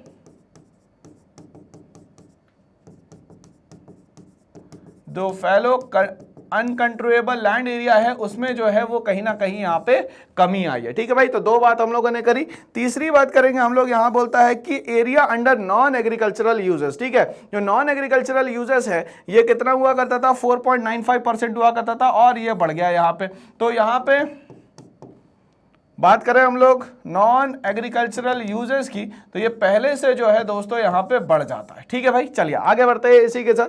permanent pastures and the grazing land, जिसमें हम लोगों ने कहा था एस्टिमेटेड कि 4% एरिया होना चाहिए। ठीक है भाई, तो आज ये परमानेंट पेस्चर जो है वो एरिया 4.71% से कम हो जाता है, 3.38% हो जाता है। क्यों? क्योंकि धीरे धीरे करके हमारे यहाँ जो लाइव स्टॉक है वो भी कम होता चला जा रहा है और हम लोग एरिया को यहाँ पे फ्री नहीं छोड़ना चाहते हैं दोस्तों, है ना भाई। चलिए आगे बढ़ते हैं हम लोग इसी के साथ। हम लोग बात करते हैं area under miscellaneous tree crops and groves. ठीक है, मतलब प्लांटेशन के लिए ये जगह हम लोगों ने छोड़ रखी है, और प्लांटेशन की अगर हम लोग जगह की बात करें तो ये लगभग 1.50% से बढ़ के 1.11 होना चाहिए था, मतलब बढ़ना चाहिए था, और ये क्या हो गया दोस्तों, यहाँ पे कम हो गया। तो ये 1.50 से कितना हो गया दोस्तों, ये देखिए 1.1, मतलब ये कम हो रहा है कंटिन्यूअसली। अगर हम लोग आगे बात करें तो कल्टिवेबल वेस्टलैंड मतलब लगभग 1 साल तक के इस पे खेती करी गई, मगर अब यहाँ पे खेती नहीं की जा रही है। तो वो एरिया जो है वो पहले 6.23% हुआ करता था और ये अब यहाँ पे जो है 4.12% है, मतलब इसमें कल्टिवेबल वेस्टलैंड में यहाँ पे कमी आई है।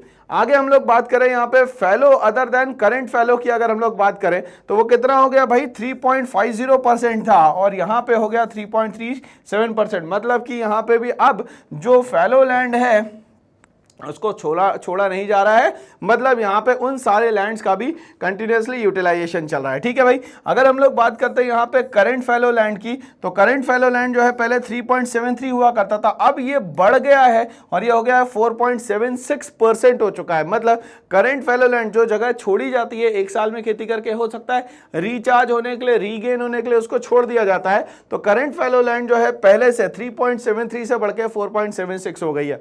आखिरी अगर हम लोग बात करते हैं नेट सोन एरिया की, तो नेट सोन एरिया जो है लगभग 8.11% हुआ करता था और ये बढ़ के आप देखिए 22.78% हो गया। तो इससे हम लोगों को समझ में आ रहा है कुछ चीजें यहाँ पे बड़ी है और यहाँ पे कुछ चीजें जो है दोस्तों यहाँ पे कम हो गई। तो यहाँ पे कहानी क्लियर हो जाती है कि पाई चार्ट से हमारा कंपैरिजन 60s का और यहाँ पे 2010 के अप्रॉक्सीमेटली हम लोगों को डिफरेंस समझ में आ रहा है कहीं ना कहीं। ठीक है भाई, चलिए तो इस तरीके से इंडिया में जो है लैंड का कंटिन्यूअसली यूज जो है वो अलग अलग तरीके से बढ़ता चला जा रहा है। चलिए हम लोग आगे बात करते हैं भाई। अब ये जो वेस्टलैंड हमारे पास आ चुकी है, इसका करना क्या है, वेस्टलैंड होती क्या है, ये हम लोग समझने की कोशिश करते हैं।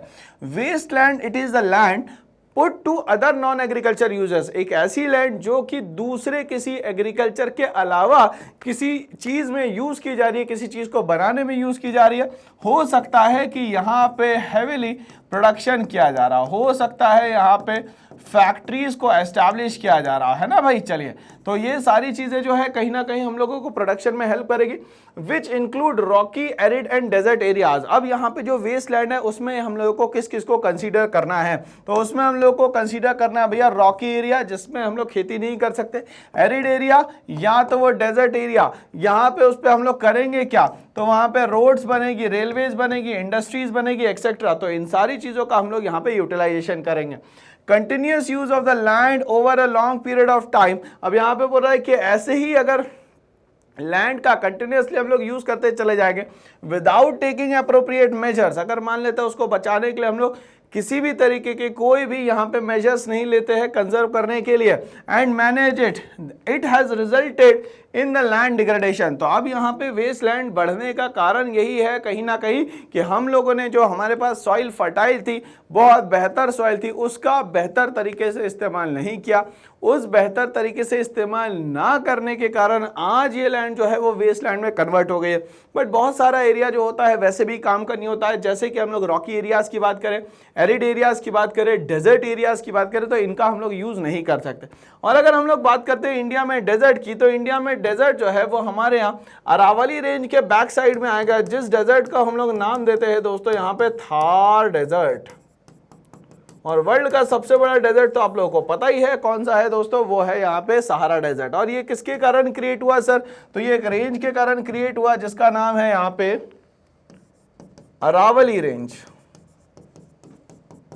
ठीक है भाई। चलिए, तो अरावली जो रेंज है वो पैरेलल रेंज होने के कारण यहाँ पे पानी नहीं गिर पाता, क्योंकि हम लोगों ने बात करी थी सर कोरियोलिस इफेक्ट की, और ये किस डायरेक्शन में जाती है, नॉर्थ ईस्ट डायरेक्शन में जाती है ना भाई। तो इस तरीके से समझ में आ रहा है कि वेस्ट लैंड को अगर बचाना है तो लैंड डिग्रेडेशन पे हम लोग को ध्यान देना पड़ेगा। लैंड डिग्रेडेशन ना होने दें, हम लोग कोशिश करें कि 5 जून जो एनवायरनमेंट डे आ रहा है उस दिन ज्यादा से ज्यादा और बहुत ज्यादा जितने हो सकते हैं उतने पेड़ लगाने की कोशिश करें।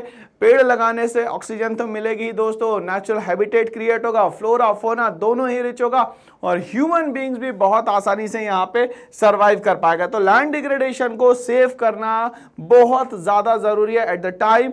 क्यों? क्योंकि अगर लैंड नहीं रहेगी तो हम लोग खाएंगे कहां से, लाइवलीहुड जो है वो हमारी यहाँ पे कंप्लीट कैसे होगी। तो लैंड डिग्रेडेशन पे हम लोगों को बहुत बेहतर तरीके से काम करने की जरूरत है यहाँ पे। तो लैंड डिग्रेडेशन जो मैं मेन फोकस कर रहा था इसीलिए क्योंकि ज़मीन अच्छी रहेगी, खेती अच्छी होगी तो हम लोग बहुत आसानी से सर्वाइव कर पाएंगे। बट यहाँ पे बोल रहा है कि लैंड डिग्रेडेशन के बहुत मेजर जो रीजंस है उस पर हम लोग डिस्कस करने वाले। रीजंस तो यहाँ पे इन्फिनिटी में हो सकते हैं, बट कुछ इंपॉर्टेंट रीजन जो कि ह्यूमन डेवलप्ड है, कहीं ना कहीं ह्यूमंस ने ही क्रिएट करे, और यहाँ पे कहीं ना कहीं ग्रीडीनेस के कारण ये चीज़ें क्रिएट हुई। अगर ग्रीडीनेस नहीं होती तो यहाँ पे ये सारी चीज़ें नहीं होती दोस्तों। तो यहाँ पे कहानी क्लियर है हम लोग को कि ये जो माइनिंग है सबसे ज्यादा प्रॉब्लमेटिक देती है। माइनिंग क्या करना है भाई, माइनिंग क्यों करना है, तो माइनिंग में कुछ नहीं करना है, जहां पे भी अच्छे खासे मिनरल्स मिल रहे हैं वहां पे अच्छा खासा एक्सकावेशन होगा, और एक्सकावेशन के बाद में वो जो एरिया है वो छोड़ दिया जाएगा। जब वो एरिया ऐसे ही ओपन पिट में छोड़ दिया जाएगा तो कुछ सालों बाद वो बन जाएगा यहाँ पे लैंड डिग्रेडेड एरिया, और ये कहीं ना कहीं एक बड़ा पिट जो रहेगा वो हमारे लिए बहुत ज्यादा जो है वो नुकसानदायक हो सकता है। तो ये जो माइनिंग है उससे कौन कौन से स्टेट्स के लोग आज परेशान है, कौन कौन से स्टेट जो है वो यहाँ पे चैलेंज है माइनिंग का। चलिए हम लोग माइनिंग को समझते हैं पहले, और फिर हम लोग स्टेट्स की बात करेंगे ये कहाँ कहाँ हिट कर रहा है। तो चलिए भाई, सबसे पहले हम लोग समझते हैं यहाँ पे it is the most important factor for land degradation. तो लैंड डिग्रेडेशन के लिए एक सबसे बड़ी चीज, सबसे बड़ी रिस्पॉन्सिबिलिटी जो है वो हमारी है कि माइनिंग को हम लोग कम से कम करें, जरूरत है तो वहां करें, अदरवाइज ना करें। The mining sites are abundant after excavation, और यहाँ कहा जाता है कि माइनिंग साइट जो है वो एक्सकावेशन के बाद जो है वो अबंडेंट हो जाती है, वो ऐसी ही पड़ी रहती है, उसको कोई भी किसी भी तरीके से उसको फिल नहीं करके जाता। ठीक है भाई, वर्क इज ओवर, काम खत्म हुआ और यहाँ पे कहानी खत्म। तो ऐसे ही अगर हम लोग एक यहाँ पे पिट की बात करें तो दिल्ली में एक जगह है जिसका नाम है प्रगति मैदान। एक समय तक के वो भी इस तरीके से एक पूरा पिट बन गया था। उसको धीरे धीरे करते भरते भरते भरते भरते आज वो ग्राउंड लेवल पे आ चुका है और ग्राउंड लेवल पे बहुत अच्छा वहां पे फॉरेस्टेशन भी हो गया है और उस जगह का यूटिलाइजेशन भी किया गया है। तो वो सारी चीजें जो कहीं ना कहीं एक्सकवेशन के बाद खराब हो जाती है, खत्म हो जाती है, उसको हम लोग क्या करते हैं भाई, उसको फिल्ड अप करते हैं, लैंड फिल करते हैं और उसके बाद हम लोग जो है वो उसका यूटिलाइजेशन यहाँ पे कर सकते हैं। तो excavation work leaves deep scars. अब यहाँ पे जब एक्सकवेशन खत्म हो जाएगा तो इसमें बड़े बड़े जो है डीप स्कार्स आ जाएंगे, मतलब बड़े बड़े गड्ढे बन जाएंगे। And other material which degrades the soil, और यहाँ पे बहुत सारी चीजें ऐसी हो जाएगी जो वहां की सॉइल जो है हमारे लिए देखा जाए तो एक तरीके का वेल्थ का काम करती है। तो जो हमारी वेल्थ है वही खत्म हो जाएगी, फिर हम काम कैसे कर पाएंगे। तो ये जो वेल्थ है उसको बचाना भी जरूरी है। This is common in states. अब यहाँ पे बोल रहा है कि बहुत सारे स्टेट्स है जहां पे ये कॉमनली हो रहा है, बैक टू बैक हो रहा है। और वो कौन कौन से स्टेट से हम लोग बात करेंगे तो वो स्टेट है दोस्तों यहाँ पे झारखंड, छत्तीसगढ़, मध्य प्रदेश और ओडिशा। तो अगर हम लोग देखें तो इंडिया को अगर हम लोग कुछ इस तरीके से देखते हैं, ठीक है भाई, तो इंडिया को जब हम लोग इस तरीके से देखेंगे तो ये वाला जो एरिया है, मतलब यहाँ उड़ीसा से लेके झारखंड से लेके, अब यहाँ पे क्या क्या बोल दिया भैया, यहाँ पे बोल दिया झारखंड, यहाँ पे बोल दिया इनने छत्तीसगढ़, ठीक है। उसके बाद हम लोगों ने ले लिया यहाँ पे मध्य प्रदेश और यहाँ पे ले लिया दोस्तों यहाँ पे उड़ीसा।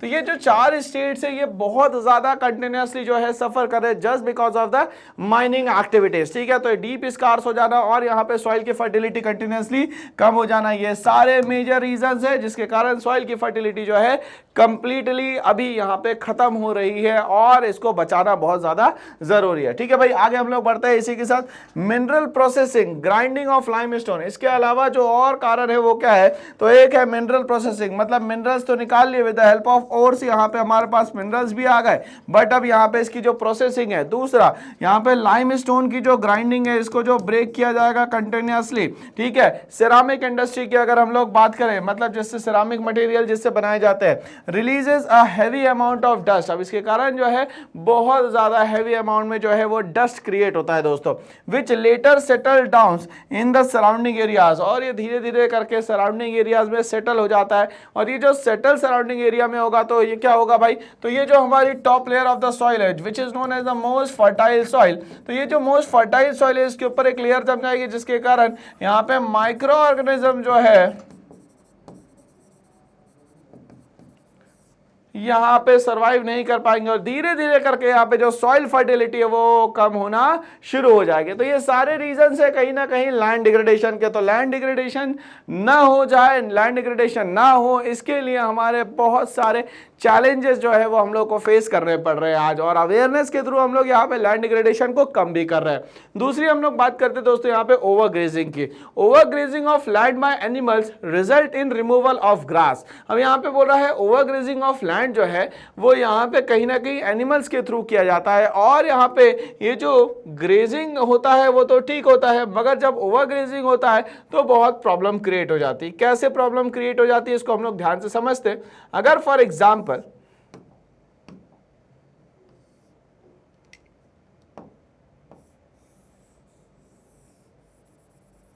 इस लैंड एरिया से मान लेते एनिमल्स जा रहे हैं,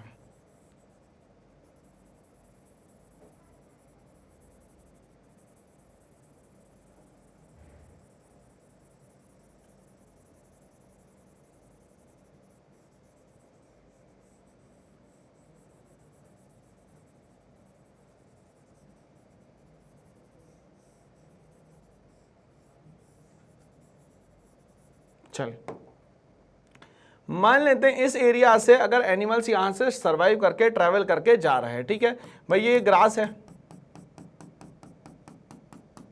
अब ये मान लेते हैं कि ये एरिया अगर बहुत ज्यादा होता तो यहाँ पे अगर एनिमल्स यहां से जाते, मान लेते हैं ये एनिमल यहां से जा रहे हैं तो ये ग्रास धीरे धीरे करके इस लेवल तक के कट होती चली जा रही है। अब यहाँ पे इस ग्रास को रीग्रो करने के लिए समय चाहिए, बट मान लेते हैं एनिमल फिर से रिवर्सिबल यहीं से आते हैं और यहाँ से ये ग्रास कट करते हुए जाते हैं। तो अब क्या होगा भाई, यहाँ पे ग्रास क्या करके रखता था, सॉइल को होल्ड करके रखता था, बट जब यहाँ पे ओवर ग्रेजिंग होगी तो यहाँ पे ये जो इसकी जो होल्डिंग होगी वो खत्म हो जाएगी, और इसके कारण यहाँ की जो टॉप लेयर है सॉइल की वो क्या हो जाएगी, यहाँ पे रिमूव हो जाएगी, जिसके कारण यहाँ पे लैंड की जो फर्टिलिटी है कम होगी, जिसको हम लोग बोलेंगे दोस्तों यहाँ पे लैंड डिग्रेडेशन। क्या बोलेंगे दोस्तों यहाँ पे? Land degradation. तो यहाँ पे बोल रहा है कि overgrazing of land by animals result in removal of grass over a large area, और बहुत बड़े लार्ज एरिया में ये चीज होती है यहाँ पे area, making it easy for wind and water. अब यहाँ पे ये जो एरिया जो है, जिसको हम लोगों ने कहा था कि अभी तक के होल्ड करके रखा गया था with the help of grass, but यहाँ पे जब बहुत तेजी से यहाँ पे विंड आएगी और बहुत तेजी से जब यहाँ पे वाटर फ्लो होगा, तो दोनों के ही कारण जो है top layer of the soil will be removed from that area and water to remove the soil. Examples की अगर हम लोग बात करें तो ये मेनली कौन से स्टेट्स में आज हम लोगों को देखने को मिल रहा है, तो अगर हम लोग यहाँ पे बात करें तो ये वाले एरिया में तो हम लोगों ने देख लिया, जो एक प्रॉब्लम आ रही थी वो आ रही थी दोस्तों माइनिंग की, है ना। अब ये माइनिंग में अगर हम लोग बात करते हैं तो माइनिंग में जैसे मध्य प्रदेश, जैसे छत्तीसगढ़, जैसे उड़ीसा और जैसे झारखंड, ठीक है भाई। अब यहाँ पे बोल रहा है कि गुजरात, राजस्थान, मध्य प्रदेश और महाराष्ट्र, मतलब कि ये वाली जो बेल्ट है, ये वाली बेल्ट में मतलब ये राजस्थान हो गया, ये गुजरात हो गया, ये वाला हो गया हमारा मध्य प्रदेश, और ये हो गया कुछ महाराष्ट्र वाला एरिया। तो यहाँ पे ओवरग्रेजिंग जो है वो कहीं ना कहीं रिस्पॉन्सिबल है दोस्तों यहाँ पे लैंड डिग्रेडेशन के लिए। तो अब आप देख रहे होंगे कि ये पैरेलली दोनों जगह पे मध्य प्रदेश जो है कॉमन आ रहा है, अगर माइनिंग की बात करें तो भी और ओवरग्रेजिंग की बात करते हैं तो भी, दोनों ही जगह मध्य प्रदेश कॉमन आ रहा है, ठीक है भाई। चलिए अब हम लोग बात करते हैं दोस्तों यहाँ पे वाटर लॉगिंग की। मतलब यहाँ पे अगर किसी जगह पे बहुत समय तक के पानी जमा रहेगा, तो जब यहाँ बहुत समय तक के पानी जमा रहेगा तो इसके कारण यहाँ की जो सॉइल की फर्टिलिटी है वो धीरे धीरे करके खत्म हो जाएगी और माइक्रो ऑर्गेनिज्म जो है वो यहाँ पे क्या हो जाएंगे दोस्तों? किल हो जाएंगे। तो over irrigation of land is also responsible for land degradation. अब यहाँ बोल रहा है कि ओवर इरिगेशन अगर कर दिया, मतलब कि वहां जरूरत से ज्यादा पानी भी डाल दिया, तो ये भी कहीं ना कहीं लैंड डिग्रेडेशन के लिए यहाँ पे रिस्पॉन्सिबल होगा। Water logging increases salinity. अब इसके कारण क्या होगा कि यहाँ पे जो सॉइल है वो ज्यादा सेलाइन हो जाएगी, मतलब इसमें नमक की क्वांटिटी जो है वो ज्यादा हो जाएगी और जरूरत से ज्यादा नमक हो जाएगा, तो यहाँ पे क्रॉप को यहाँ पे डेवलप होने में बहुत प्रॉब्लम फेस करनी पड़ेगी। उसके बाद यहाँ पे सॉइल में जो है वो एल्काइन नेचर हो जाएगा, एल्किनिटी ऑफ द सॉइल हो जाएगा यहाँ पे, which makes unfit for the cultivation. इसके कारण कहीं ना कहीं सॉइल जो है अनफिट हो जाएगी और यहाँ पे कल्टीवेशन जो है वो पॉसिबल नहीं हो पाएगा। तो ये सारी कहानियां हैं दोस्तों। तो हम लोग यहाँ पे ये समझ रहे हैं कि माइनिंग, ओवरग्रेजिंग और यहाँ पे वाटर लॉगिंग जो है, ये मेन प्रॉब्लम समझ में आ रही है दोस्तों हम लोग को यहाँ पे किसकी? तो वो सर आ रही है लैंड डिग्रेडेशन की, ठीक है भाई। चलिए आगे बढ़ते हैं हम लोग इसी के साथ। तो 3 प्रॉब्लम को देखते हुए हम लोग अब आते हैं चौथी प्रॉब्लम पे, जिसको हम लोग बोलते हैं दोस्तों यहाँ पे इंडस्ट्रियलाइजेशन। इंडस्ट्रियलाइजेशन जरूरी भी है और इंडस्ट्रियलाइजेशन जो है वो हमारे बहुत बेहतर सेक्टर को डेवलप कर रहा है, जिसको हम लोग बोलते हैं यहाँ पे दोस्तों सेकेंडरी सेक्टर। अब ये सर सेकेंडरी सेक्टर में होता क्या है? तो सेकेंडरी सेक्टर में मेन वर्क जो होता है वो ये होता है कि जो भी हमारे पास रॉ मटेरियल होता है, उस रॉ मटेरियल को फिनिश प्रोडक्ट में कन्वर्ट करने का काम वो जो है वो होता है किसका भाई? सेकेंडरी सेक्टर का, ठीक है। इसको हम लोग यहां पे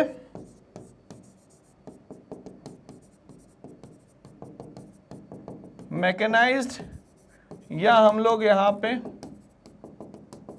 मशीनरी सेक्टर भी दोस्तों यहां पे बोल सकते हैं, ठीक है भाई। चलिए तीसरी इंपॉर्टेंट बात यह है कि अगर ये मान लेते हैं फिनिश गुड बनाता है, तो इन गुड्स को हम लोग फिनिश गुड्स के अलावा क्या बोल सकते हैं दोस्तों? फाइनल गुड्स भी बोल सकते हैं। जब ये सेक्टर अच्छे से काम करेगा तो जाहिर सी बात है हमारी कंट्री की जो जीडीपी है वो ऑटोमेटिकली जो है यहाँ पे वो क्या करेगी दोस्तों? अपलिफ्ट भी करेगी, ठीक है भाई। चलिए तो यहाँ पे बोल रहा है इंडस्ट्रियलाइजेशन, और हमारे इंडस्ट्रियलाइजेशन के लिए धीरे धीरे जो एरियाज डेवलप किए जा रहे हैं उन एरियाज को कहा जाता है दोस्तों SEZ, स्पेशल इकोनॉमिक जोन्स।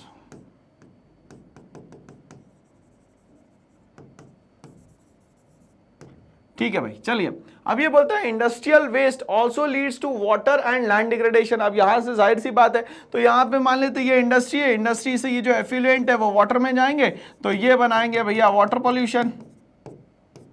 मतलब वाटर पोल्यूटेंट जो होंगे वो वाटर में जाके क्या बनाएंगे भैया, वाटर पोल्यूटेंट्स बना देंगे, और अगर इसको लैंड में छोड़ेंगे तो ये क्या बनाएगा भैया, तो लैंड पोल्यूशन क्रिएट करेगा, मतलब सॉइल की फर्टिलिटी जो है वो धीरे धीरे करके यहाँ पे कम कर देगा दोस्तों यहाँ पे। चलिए ये कहानी क्लियर हो गई। चलिए अब हम लोग एक एक चीज को समझते हैं। अब इंडस्ट्रियलाइजेशन के अलावा भी अगर हम लोग बात करें यहाँ पे, तो और क्या क्या कारण है जिससे हम लोगों को चैलेंज को कंप्लीट करके खत्म करके और लैंड को वापस रिन्यू करना है, बेहतर बनाना है, अच्छा बनाना है। तो दूसरा जो है वो है भैया डिफॉरेस्टेशन। अब डिफॉरेस्टेशन के लिए हमारे यहाँ सबसे पहले जो रिस्पॉन्सिबल रहे वो रहे कहीं ना कहीं ब्रिटिशर्स। ब्रिटिशर्स में एक नाम आता है जिसका नाम है डेट्रिज ब्रांडिस। वो इंडिया में कॉन्सेप्ट लेके आते हैं जिसको बोलते हैं हम लोग साइंटिफिक फॉरेस्ट्री। ठीक है, अब ये साइंटिफिक फॉरेस्ट्री में करा क्या उन्होंने भैया, ध्यान से समझिएगा। इस साइंटिफिक फॉरेस्ट्री में ये कहा कि ये जो जिगजैग फॉर्म में जो पेड़ लगे हुए हैं ना, इसको हम लोग सीधे सीधे लगाएंगे, ठीक है, ताकि हमें कट डाउन करने में प्रॉब्लम ना हो। तो ये थी दोस्तों यहाँ पे साइंटिफिक फॉरेस्ट्री। ठीक है, अब यहाँ पे इनने बोला कि हम लोग यहाँ पे एफॉरेस्टेशन भी करेंगे, मगर ये जो एफॉरेस्टेशन रहेगा वो इस स्ट्रैटेजी पे रहेगा कि सीधे सीधे हम लोग यहाँ पे पेड़ लगाएंगे। अब ये कर क्यों रहे थे ये सब, ताकि वो यहाँ पे क्रिएट कर सके अच्छे खासे टिम्बर्स को, और ये काम में आएगी हमें रेलवे वैगन्स के। ठीक है भाई, तो यहाँ पे डेट्रिज ब्रांडिस के आने के बाद ये सारा चेंज जो है फॉरेस्ट सिस्टम में हम लोग को देखने को मिलता है। ठीक है, तो अब हम लोग को डिफॉरेस्टेशन को अगर जवाब देना है तो हमें करना पड़ेगा मैक्सिमम टू मैक्सिमम एफॉरेस्टेशन, और इसी अवेयरनेस के लिए हमारे यहाँ क्रिएट किया जाता है भैया और सेलिब्रेट किया जाता है एक दिन जिसका नाम है भैया यहाँ पे 5 जून, जिसको कहा जाता है एनवायरमेंटल डे।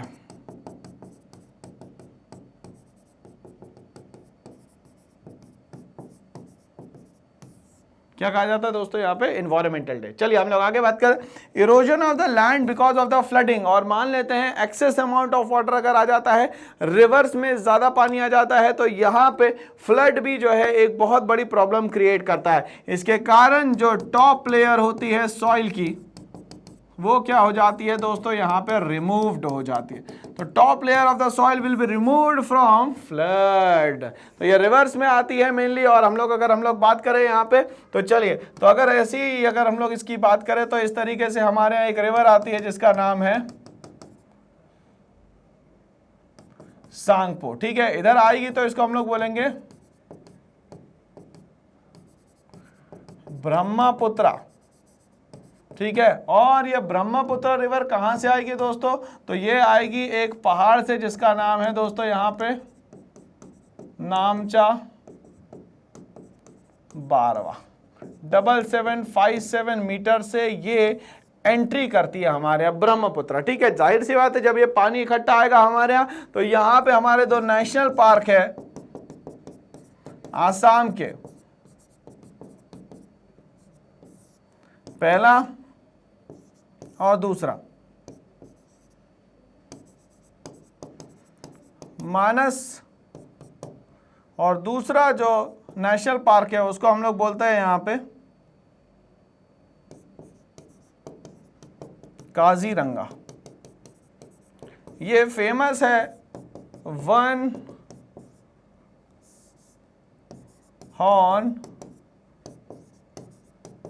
राइनोस के लिए। तो ये वन हॉर्न राइनोसोरस के लिए बहुत ज़्यादा फेमस है दोस्तों, और फ्लड के कारण ये वन हॉर्न राइनोसोरस एक जगह से बह के दूसरी जगह भी पहुंच जाते हैं, और ब्रह्मपुत्रा में इस तरीके से बाढ़ आती है। बिहार में अगर हम लोग बात करें तो यहाँ पे सोन रिवर जो है वो कहीं ना कहीं बहुत एक्सेस में क्रिएट कर देती है फ्लड। ठीक है, आगे बात करते हैं excess irrigation of the land. मैंने अभी कहा था कि लैंड एरियाज पे अगर मान लेते हैं जरूरत से ज्यादा वाटर लॉगिंग भी हो जाएगी तो उसके कारण जो है वहां पे सॉइल के अंदर जो एल्कनिटी है वो भी बढ़ जाएगी। एल्कनिटी के साथ साथ यहाँ पे सैलिनिटी जो है वो भी बढ़ जाएगी, which make the soil unfertile, और ये अनफर्टाइल सॉइल जो है वो हमारे किसी काम की यहाँ पे नहीं रहती दोस्तों। चलिए आगे बढ़ते हैं हम लोग इसी के साथ। Mining and deforestation have deteriorated the quality of land. अब यहाँ पे 2 चीजें जो सबसे ज्यादा रिस्पॉन्सिबल है वो यहाँ पे है दोस्तों माइनिंग और यहाँ पे डिफॉरेस्टेशन। इसके कारण top layer of the soil जो है पूरी तरीके से कहीं ना कहीं खत्म हो जाती है। The quality of land of Chhattisgarh, Madhya Pradesh, Jharkhand and Orissa. जैसा मैंने आप लोगों को कहा था कि मैप में ये वाला जो छोटा नागपुर प्लेट्यू है वो वाले एरिया के आसपास वाले स्टेट जो है वो कहीं ना कहीं माइनिंग और यहाँ डिफॉरेस्टेशन से बहुत ज्यादा परेशान है। ये इनके लिए बहुत बड़ा चैलेंज है दोस्तों। Overgrazing is one of the main reason. और तीसरा जो रीजन है वो हम लोगों ने यहाँ देखा था, ओवरग्रेजिंग जो है ये राजस्थान, गुजरात, महाराष्ट्र और मध्य प्रदेश के एरिया में बहुत ज्यादा होती है। गुजरात, राजस्थान, महाराष्ट्र एंड मध्य प्रदेश। अगर हम लोग बात करें पंजाब, हरियाणा, वेस्टर्न उत्तर प्रदेश की, तो यहाँ पे एक्सेस इरिगेशन होता है। क्योंकि एक्सेस इरिगेशन इसलिए है क्योंकि वहां पे एक रिवर है अच्छी खासी जिसका नाम है भैया इंडस। और इंडस के साथ साथ में और जो रिवर सपोर्ट करती है वो कौन सी है भैया? 20, रावी, झेलम,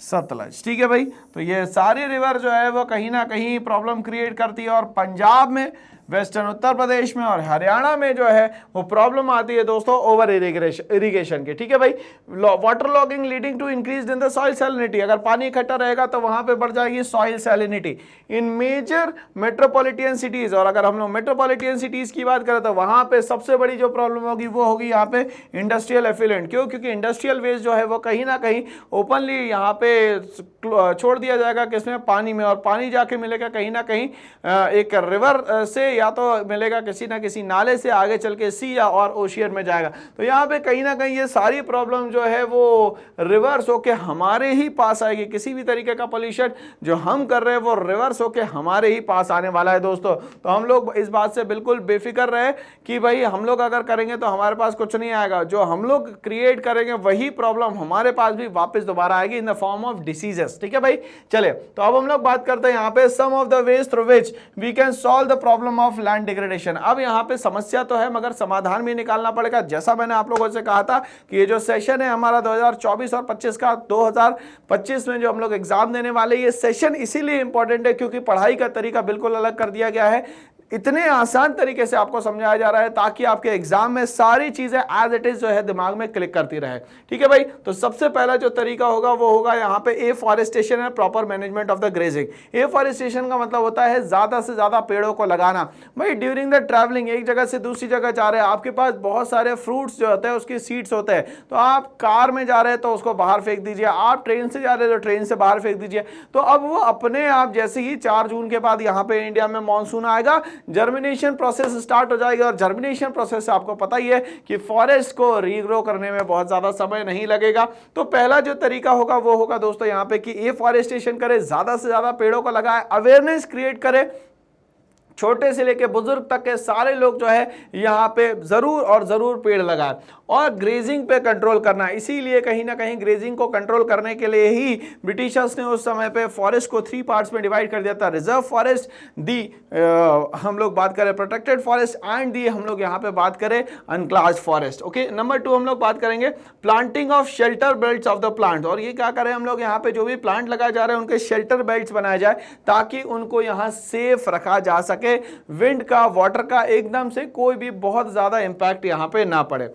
नंबर 3 बोलता है stabilisation of the sand dunes. और कहीं ना कहीं स्टेबलाइज करना है सैंड ड्यून्स को बाय ग्रोइंग टॉर्नी बुशेस। अब ये कौन सी एरियाज की बात हो रही है सर? तो वेस्टर्न राजस्थान के एरियाज की बात हो रही है जहां पे सैंड ड्यून्स बहुत कॉमन प्रॉब्लम है। तो हम लोग टॉर्नी बुशेस लगा के कहीं ना कहीं उसका जो विंड का फ्लो है उसको कहीं ना कहीं रोक सकते हैं और कंट्रोल भी कर सकते हैं। Proper management of the wasteland, जो वेस्टलैंड एरियाज है उस पे हम लोग बेहतर से बेहतर यूटिलाइजेशन करें। एग्रीकल्चर लैंड पे किसी भी तरीके का रेसिडेंशियल या डोमेस्टिक या तो हम लोग जो कमर्शियल वर्क करते हैं उन सब को छोड़ के हम लोग क्या करें, वेस्टलैंड पे यहाँ पे कोशिश करें कि रेसिडेंशियल एरिया बन जाए वो, या तो उस पर हम लोग कमर्शियल एक्टिविटीज यहाँ पे कर ले। Control of the mining activities, जैसे देखा हम लोगों ने कि mining activities generally Jharkhand, Orissa, Chhattisgarh और मध्य प्रदेश जैसे स्टेट्स को बहुत ज्यादा प्रॉब्लम में लाके छोड़ चुकी है। और कहीं ना कहीं यहाँ पे डिफॉरेस्टेशन, लैंड डिग्रेडेशन ये कॉमन प्रॉब्लम है। तो ये सारी प्रॉब्लम का सॉल्यूशन ये रहेगा कि जैसे ही माइनिंग हो जाए, एक्सकवेशन हो जाए, उन पिट को भरा जाए वेस्ट मटेरियल से, और टॉप लेयर पे एक फर्टाइल सॉइल डाल के उनको रीयूज कर लिया जाए। तो वेस्ट लैंड तो है बट यहाँ पे उसका दूसरा भी यूटिलाइजेशन किया जा सकता है, उसको एसईजेड जोन में भी कन्वर्ट किया जा सकता है, उनको पार्क्स में कन्वर्ट किया जाता है, अम्यूजमेंट पार्क्स में कन्वर्ट किया जा सकता है। तो ये सारे तरीके रहेंगे हमारे पास। Proper discharge and disposal of industrial effluents. अब हमारी मेन प्रॉब्लम यह है कि हम लोग वेस्ट तो क्रिएट करते हैं मगर उसको प्रोसेस नहीं करते। यहाँ पे जितने भी यहाँ पे वेस्ट क्रिएट करने वाले इंडस्ट्रीज है उनको कहा जाए कि इसको प्रॉपर मैनेज करके डिस्पोज किया जाए कभी भी वाटर बॉडीज में। तो वाटर बॉडीज में क्योंकि हमें पता है 70% जो मैराइन एनिमल्स है आज वाटर में रह रहे हैं, सी में रह रहे हैं, ओशियन में रह रहे हैं, रिवर्स में रह रहे हैं, डैम्स में रह रहे हैं, सब जगह पे रह रहे हैं। तो ये जो एफिलिएंट वहां पे जाके ऐड ऑन होगा वो कहीं ना कहीं हमारे लिए दोस्तों डेंजरस होगा ना भाई। तो इस डेंजरस सिचुएशन से बचने के लिए हम लोग इन एफिलिएंट्स को प्रॉपरली क्या करें भाई, यहाँ पे प्रॉपरली मैनेज करें, प्रॉपरली उसको प्रोसेस करें और फिर उसके बाद इस चीजों को ऐड ऑन करें।